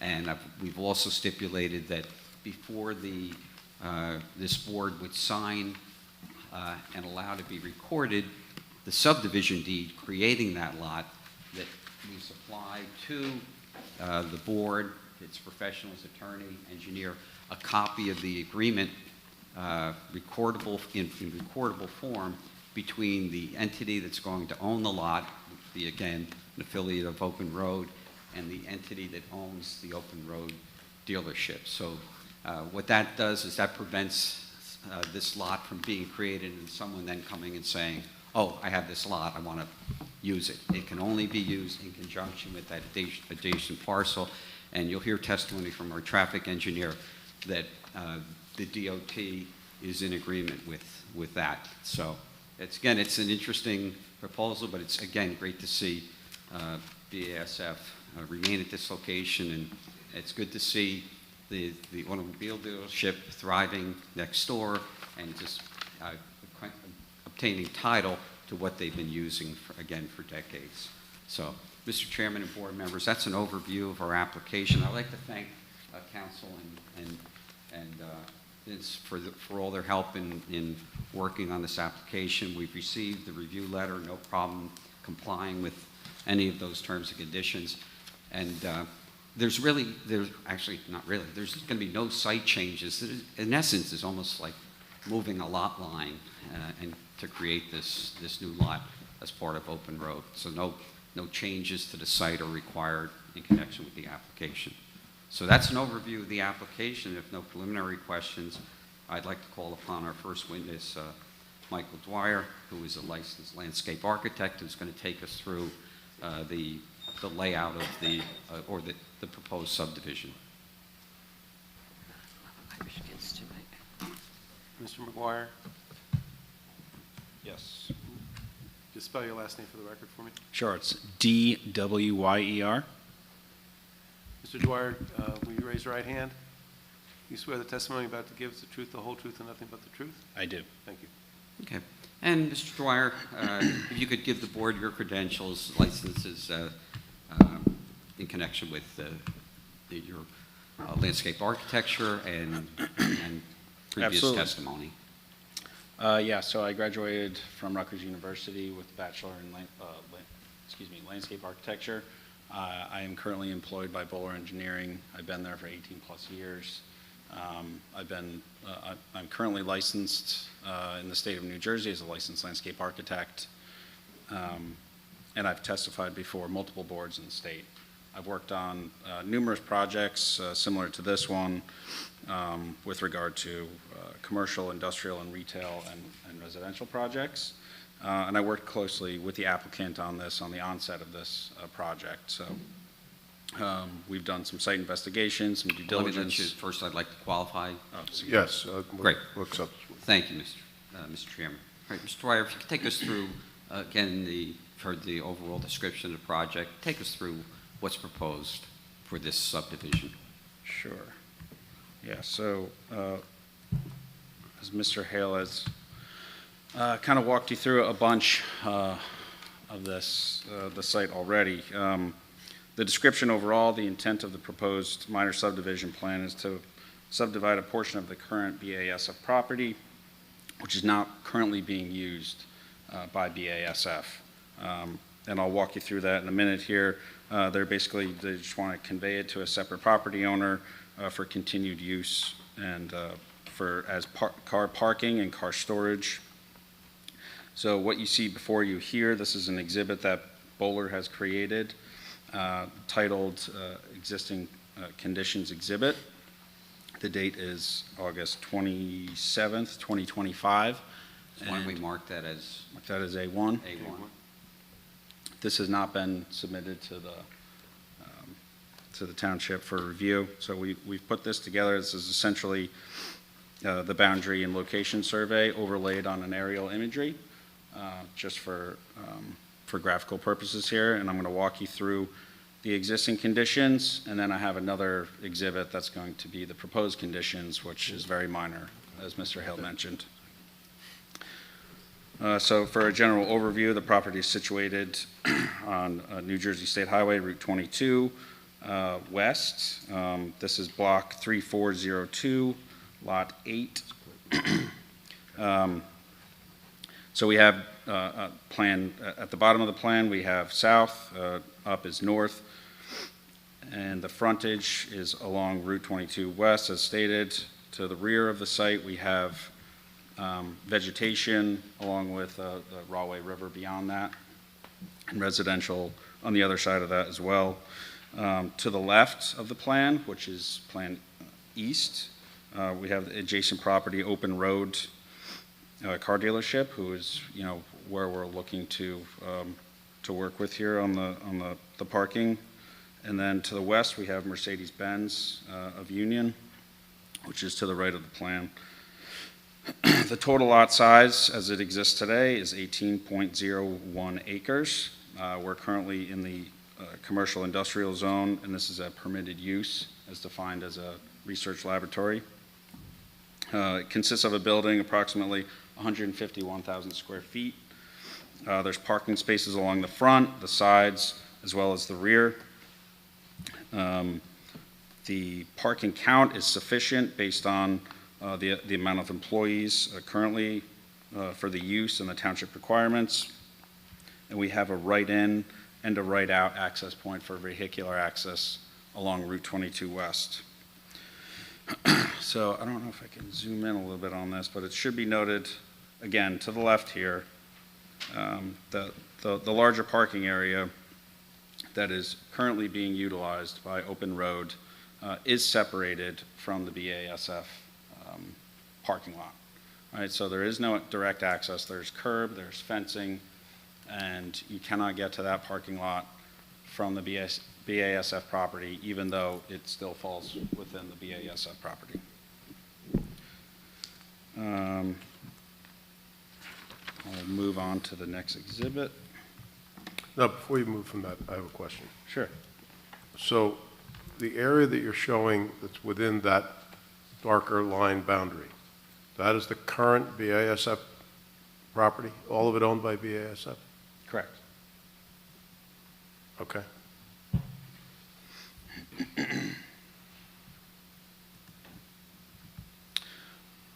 So this is our second exhibit, titled Proposed Minor Subdivision Exhibit, dated August 27th, 2025, also prepared by Bowler. If we can mark that as A2.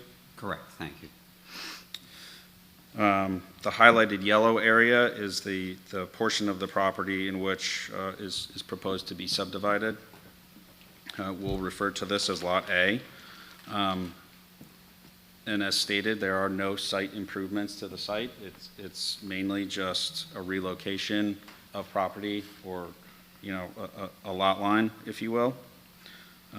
It'll continue to function as it does today, and the adjacent property again is utilizing this area for car parking and car storage. So we are seeking the relief of 3 bulk variances, specifically on Lot A, and that's with regard to minimum lot size, minimum lot width, and maximum coverage by impervious surface. Overall, with proposed Lot A, both sites will continue to function and operate as they do today with no impact to the existing site features, and it will simply be placed under new ownership. I can just walk you through real quick the variances. So minimum lot size, where 80,000 square feet is permitted, proposed Lot A is 76,834 square feet. Minimum lot width, 200 feet is permitted, where 134.14 feet is proposed. And then max impervious coverage, where 80% is permitted, 91% is proposed. And I just want to highlight, you know, the lot line follows specifically just around the parking area. There's no additional land that was being, you know, dedicated or allocated over to this lot. So it's specifically just what is being utilized by Open Road today. And I think that's it for this exhibit. Great. And just one question, I know we discussed it in our preparation meeting, and Collier's raised a question regarding drainage and like in 2.1. You'll work with Mr. Donave and Collier's to see if there's any additional mitigation that may be required and what's there at the location. I know we're not making any site changes, but as is mentioned, there's always the opportunity to see how the system is functioning now and if any improvements could be made. Sure. Yeah, we can review that with them. Okay. And no other problems or issues with the Collier's letter? I know our traffic engineer will touch on parts of it also. Correct. No, Right. no other issues. Yeah. Nothing further at this time, Mr. Chairman? Any questions from the board? I have a question. So my understanding was that the subdivided lot would have no ingress or egress from frontage on Route 22. Is that correct? Correct. But it looks like the proposed lot goes all the way to Route 22. It does, but there's no curb cut there. Okay. So the new owner could request in a separate application to put in curb cuts. Is that correct? I think our traffic engineer will touch on that. DOT would never give them that. I don't know. I'll defer to our traffic engineer, but Okay. that would be a separate application. But right now, the only ingress and egress to this proposed subdivided lot is from the car dealership property. Okay, thank you. Any other questions? Any questions from the public? Thank you. Okay, thank you. I'd like to call upon our next witness, Mr. David Roszak from BASF.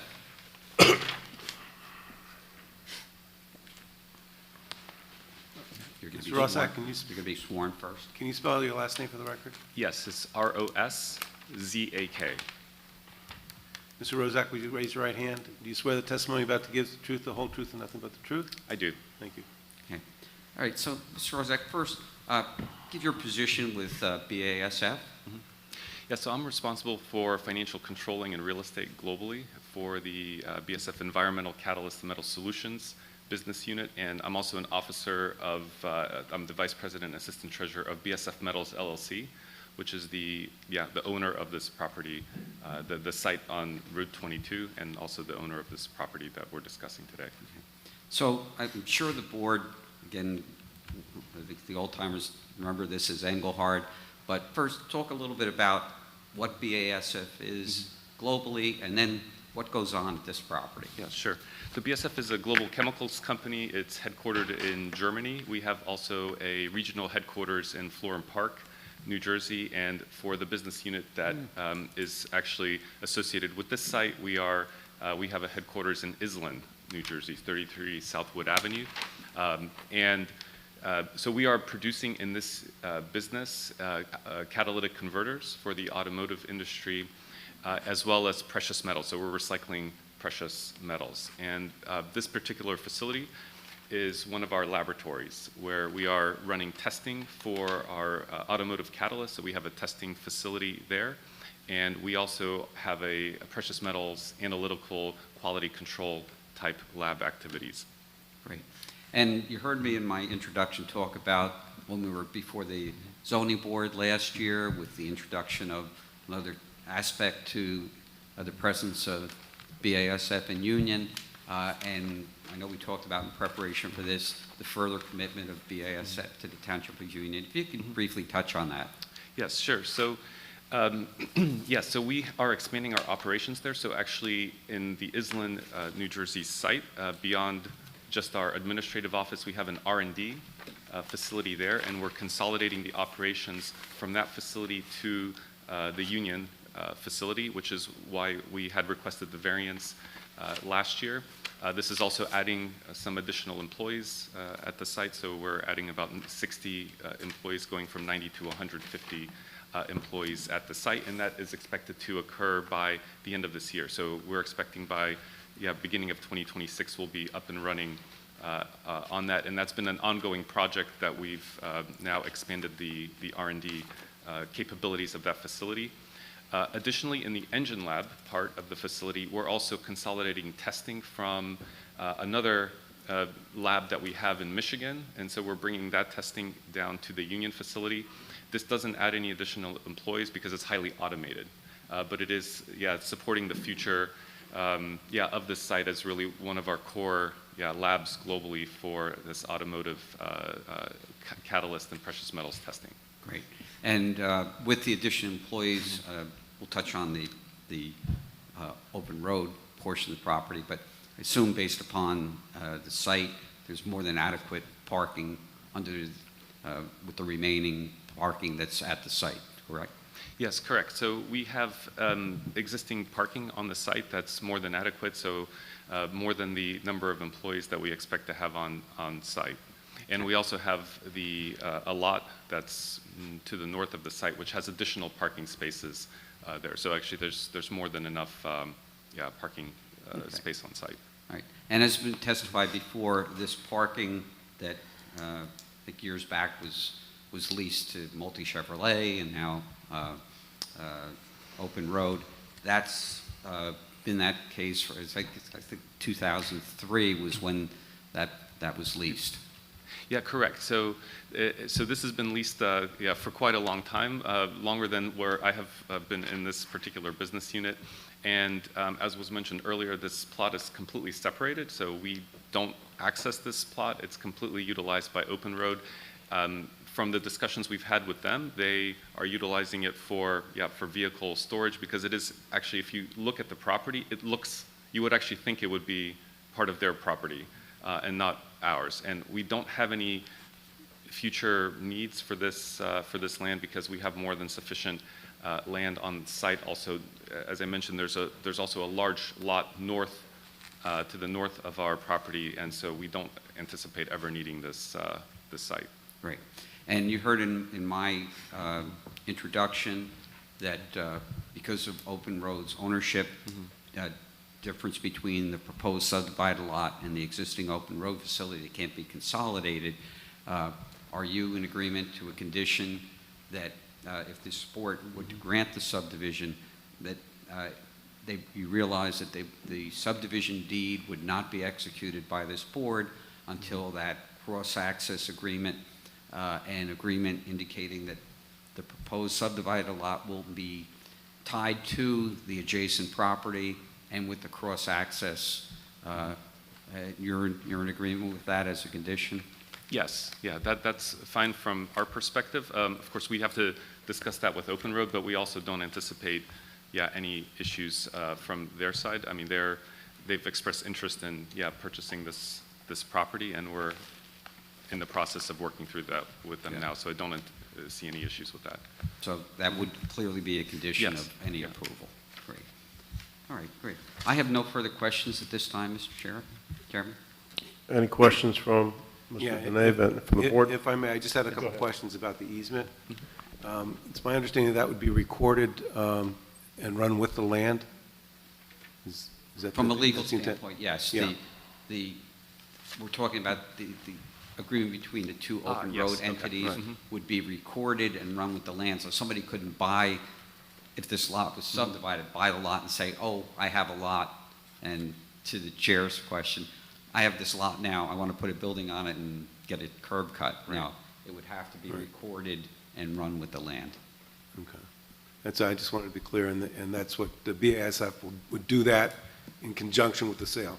Correct. Okay. And we would submit those documents to the board for your review and Collier's review. That's fine. Thank you. I just wanted to be clear on the record. Not to jump in, but it was more of a legal question. Any other questions? Great.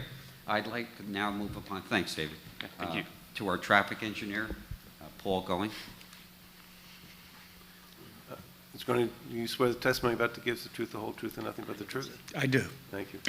And if you could give the board your credentials as a traffic engineer. Sure. My name is Paul Going. The last name is G-O-I-N-G, just like the word going. I am the chief engineer for TPD, or Traffic Planning and Design, in our office in Warren, New Jersey. I am a 1993. Oh, I'm sorry. Go ahead. I am a 1993 graduate of the Cooper Union for the Advancement of Science and Art, where I earned a Bachelor of Engineering degree in Civil Engineering. Since then, I've been working as a traffic and transportation engineer. I'm a licensed professional engineer in the state of New Jersey. License is in good standing, and I've testified and been accepted as a traffic expert at numerous boards throughout New Jersey, including here in Union. We'll accept this. Great. Thank you again, Mr. Chairman. All right, Thank Mr. Going, if you could please take us through, there's no technical changes in the site, but just talk from a traffic standpoint and update on DOT. Sure. So as previously mentioned, there's no physical changes proposed. There's no change in the use on the BASF site. There's no change in the use on the open road site. There's no intensification of the uses, so we don't anticipate any additional traffic. However, the DOT does have concerns with just what the chairman had mentioned, a narrow lot being created. So we do need a permit from the DOT. Under the State Highway Access Management Code, a permit's required from the DOT whenever lots along state highways are subdivided or consolidated. And that's because one of the purposes of the access code is to regulate the number of driveways and their spacing. This application would create a narrow lot that would not meet DOT spacing standards. So I discussed the project with DOT, and the DOT said that we can subdivide the property and get a subdivision permit from them, as long as the new owner of the lot will agree to have all their access through the open road lot, which is what we propose. And that's exactly how it works today. So in addition to conditions that this board may impose on the project, that there be no direct access to Route 22, the DOT is also not going to permit any direct access to Route 22. They'll issue a lot subdivision permit with that as a condition, and that permit runs with the land. So essentially, those concerns that the board might have with the proliferation of driveways and additional access points, the DOT process is also kind of on top of that, and is not going to allow any additional driveways. And Mr. Chairman and Council and Colliers, we would agree, again, as a condition of the approval of this board, obtaining the DOT approval. So I have no further questions of Mr. Going. I thought it would be important just to hear about the DOT aspects of this. I don't have any questions. I just do want to state that I misinterpreted the plans. I didn't think that it had any frontage on Route 22. I thought where the fence line was is where the subdivision line was. So I'll clarify that on our end to make sure, because one of the things I indicated was it didn't have any frontage on an approved roadway, which is not accurate. It doesn't have any access to that approved road. Correct. So I just want to clarify that from my letter. Great, thank you. Thank you. Are there questions from the board? Thank you, Mr. Chairman. And we Thank you. just briefly, our last witness, Mr. Gabe Baylor, our professional planner, just to address the relief.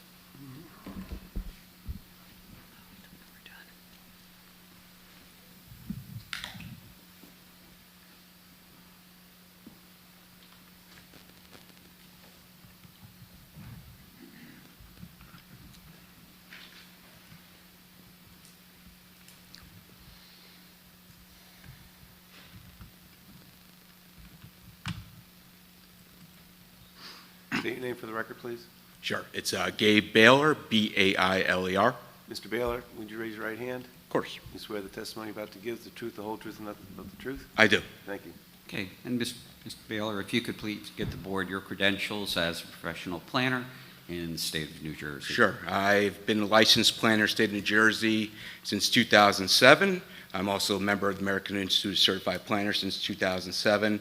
I've testified numerous boards across New Jersey and have been in front of this board and accepted as an expert witness.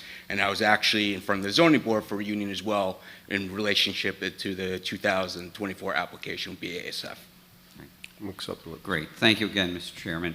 All right, Mr. Baylor, I know it's essentially a lot line adjustment, but if you could please provide the planning proofs and justification for the relief in connection with the application. So as previously testified, there's 3 variances related to this proposed subdivision.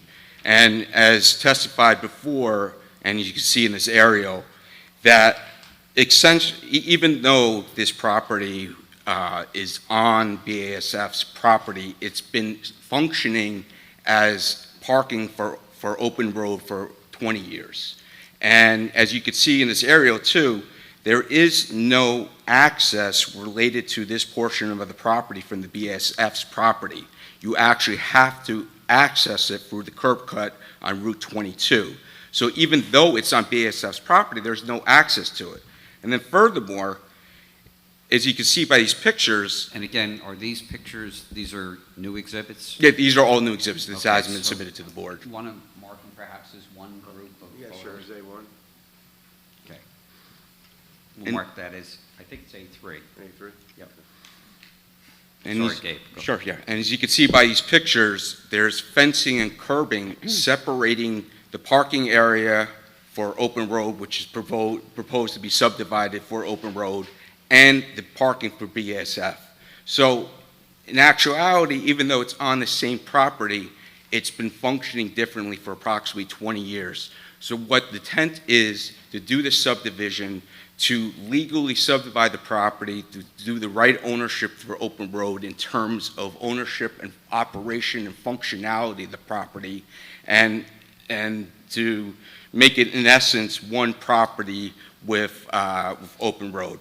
So in relationship to the zoning, there's three variances required. The first one is the lot area, where minimum lot area in the commercial industrial zone is 80,000 square feet, and what's proposed is 67,834 square feet.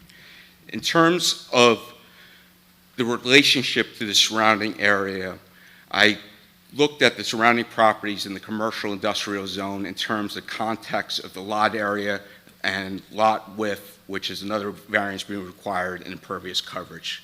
What this map shows in the blue and red area, highlighted properties in the commercial industrial zone that are non-conforming with the lot area and the lot area and the lot area and lot width. But the red and the blue is not conforming with the lot area. So of these 35 properties on the map, 28 are deficient with the minimum lot area of 80,000 square feet. That's 80% of the surrounding area in the commercial industrial zone non-conforming with the minimum lot area requirement. As you see for the existing property in BSF, it is a substantially large property. It's nearly 10 times what's required in terms of the minimum lot area in the commercial industrial side. With this subdivision, there will be no impact in terms of the operations for BASF. There's more than substantial parking providing for that.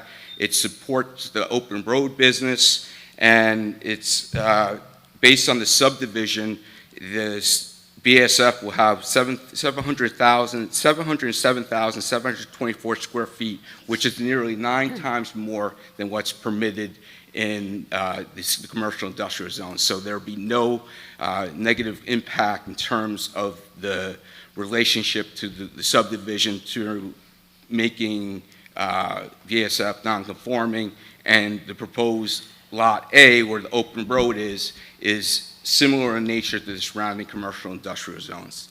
And related to the lot width, the minimum required 200 feet, and what's being proposed is 134.14. As you can see in the areas surrounded in red, there are 22 properties that are non-conforming with the lot width.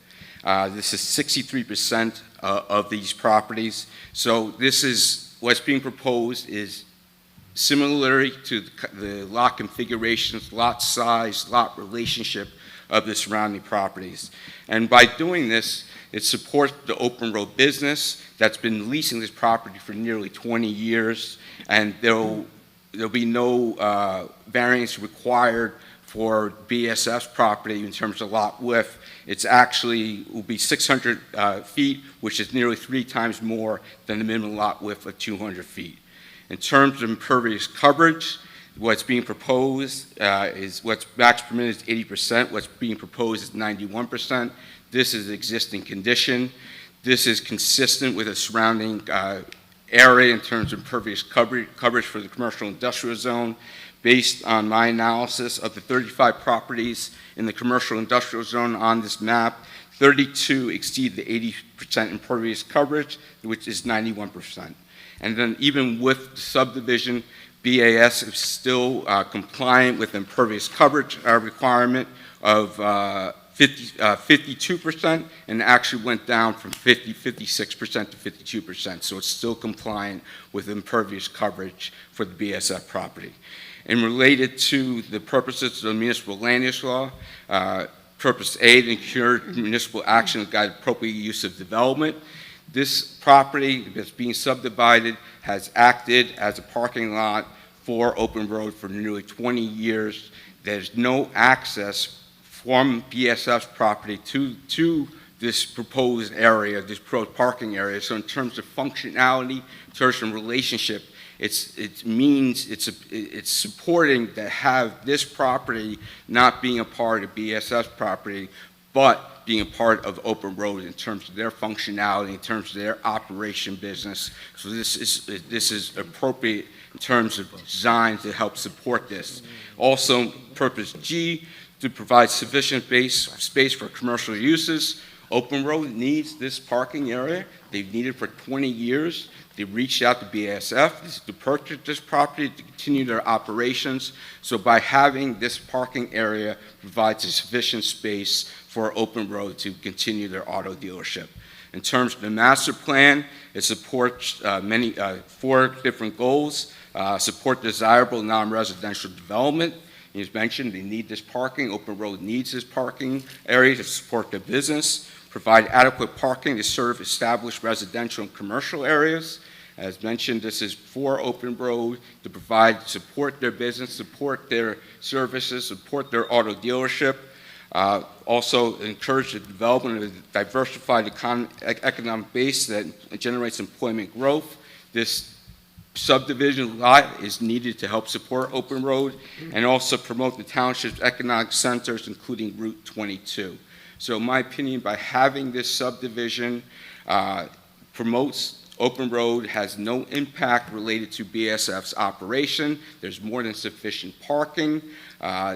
What's being proposed in terms of the lot area, lot width, and impervious coverage is consistent with the character of the surrounding lot makeup of the commercial industrial zone, and in my opinion, there's also no negative detriment in terms of the public good and intent of the master plan.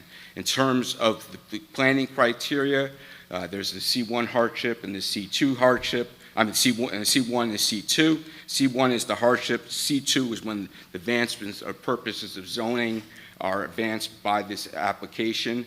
In my opinion, based on the surrounding context of the lot areas, based on how the functionality of the site of Open Road, where the proposed subdivided area has no access to it, and the operations for Open Road are being a part of this property in relationship to Open Road, I feel that this meets the merit of the C2 criteria, and there'll be no negative detriment to the public good, and it won't impair the intent of the master plan and zoning ordinance. Great. Thank you very much, Rayla. No further questions, Mr. Chairman? All right, thank you. Mr. Hale, I just have a question. Sure. There's been substantial testimony relative to Open Road as a business entity, but they're not a party to this application. Correct. Okay. But they will be bound by the condition, if this board is kind enough to grant the application, that their two entities, the entity that's going to purchase this from BASF and the entity that owns Open Road, have that cross-access agreement. Okay. Are there any questions from the board? Mr. Deneve, any question from you? No, I have no questions. Any questions from the board? Any questions from the public? Just briefly, Mr. Chairman and board members, again, thank you for your time here this evening. It's great to see a company like BASF in the old days, Engelhard, remain committed to the Township of Union, in fact, increasing their footprint here in Union. This property has been, the portion that we're looking to subdivide, has been used by the automobile dealership for over 2 decades, and it just makes sense to have the ownership go to them. And I think the protections that this board and your professionals have indicated, along with also the layer of what the DOT is going to require, protects all involved. And we would look forward to the board granting this application. And again, it promotes 2 great businesses in Union, BASF and Open Road, who, again, a handful of years ago purchased property from Multi Chevrolet and continues to invest in the township. So, thank you. Thank you. Any comments from the board? I just have a couple of brief comments. First, I'd like to thank you, Mr. Hale, for the clarity and the testimony. And I'd like to confirm for my board colleagues, I visited the site today, and I can confirm that when I arrived, I could not discern how there was a difference between the existing Open Road business and this lot, because it does look like it is already a part of Open Road's property. And clearly, based upon the testimony in the application, this is merely a legal question as to the ownership of Lot 6, is it? 8. Lot 8, I'm sorry. So we've heard acknowledgments from you and from the witnesses that there will be that specific concession made about the cross-use agreement, but before I entertain a motion, I'd like to ask Mr. Puglisi to specify exactly how we should word this motion before we adopt it. Well, the motion would be to approve the application contingent upon a requirement that they file an easement for the property between Open Road and that particular property before that the subdivision gets signed, the deed gets signed off on, and that it's a recordable instrument. Okay, thank you. Is there a motion to that effect? Just say No, no. All right, move by Mrs. Khan. Is there a second? Second. Seconded by Mr. Frayne. Any discussion? Hearing none, roll call, please. Mr. Alexander? Yes. Mr. Cohan? Yes. Mr. Frayne? Yes. Mr. Miller? Yes. Mayor Bowser? Yes. Ms. Khan? Yes. Ms. Khalid? Yes. Motion carries. Great. Thank you very much and appreciate your time and have a safe and happy holiday weekend. Thank you, you too. There being no further business, I'll entertain a motion to adjourn. Moved by Ms. Khalid, second. We're out of here. Is there a second? Second. All those in favor say aye. Aye. Opposed, no. Motion carries. Okay. Oh, okay. I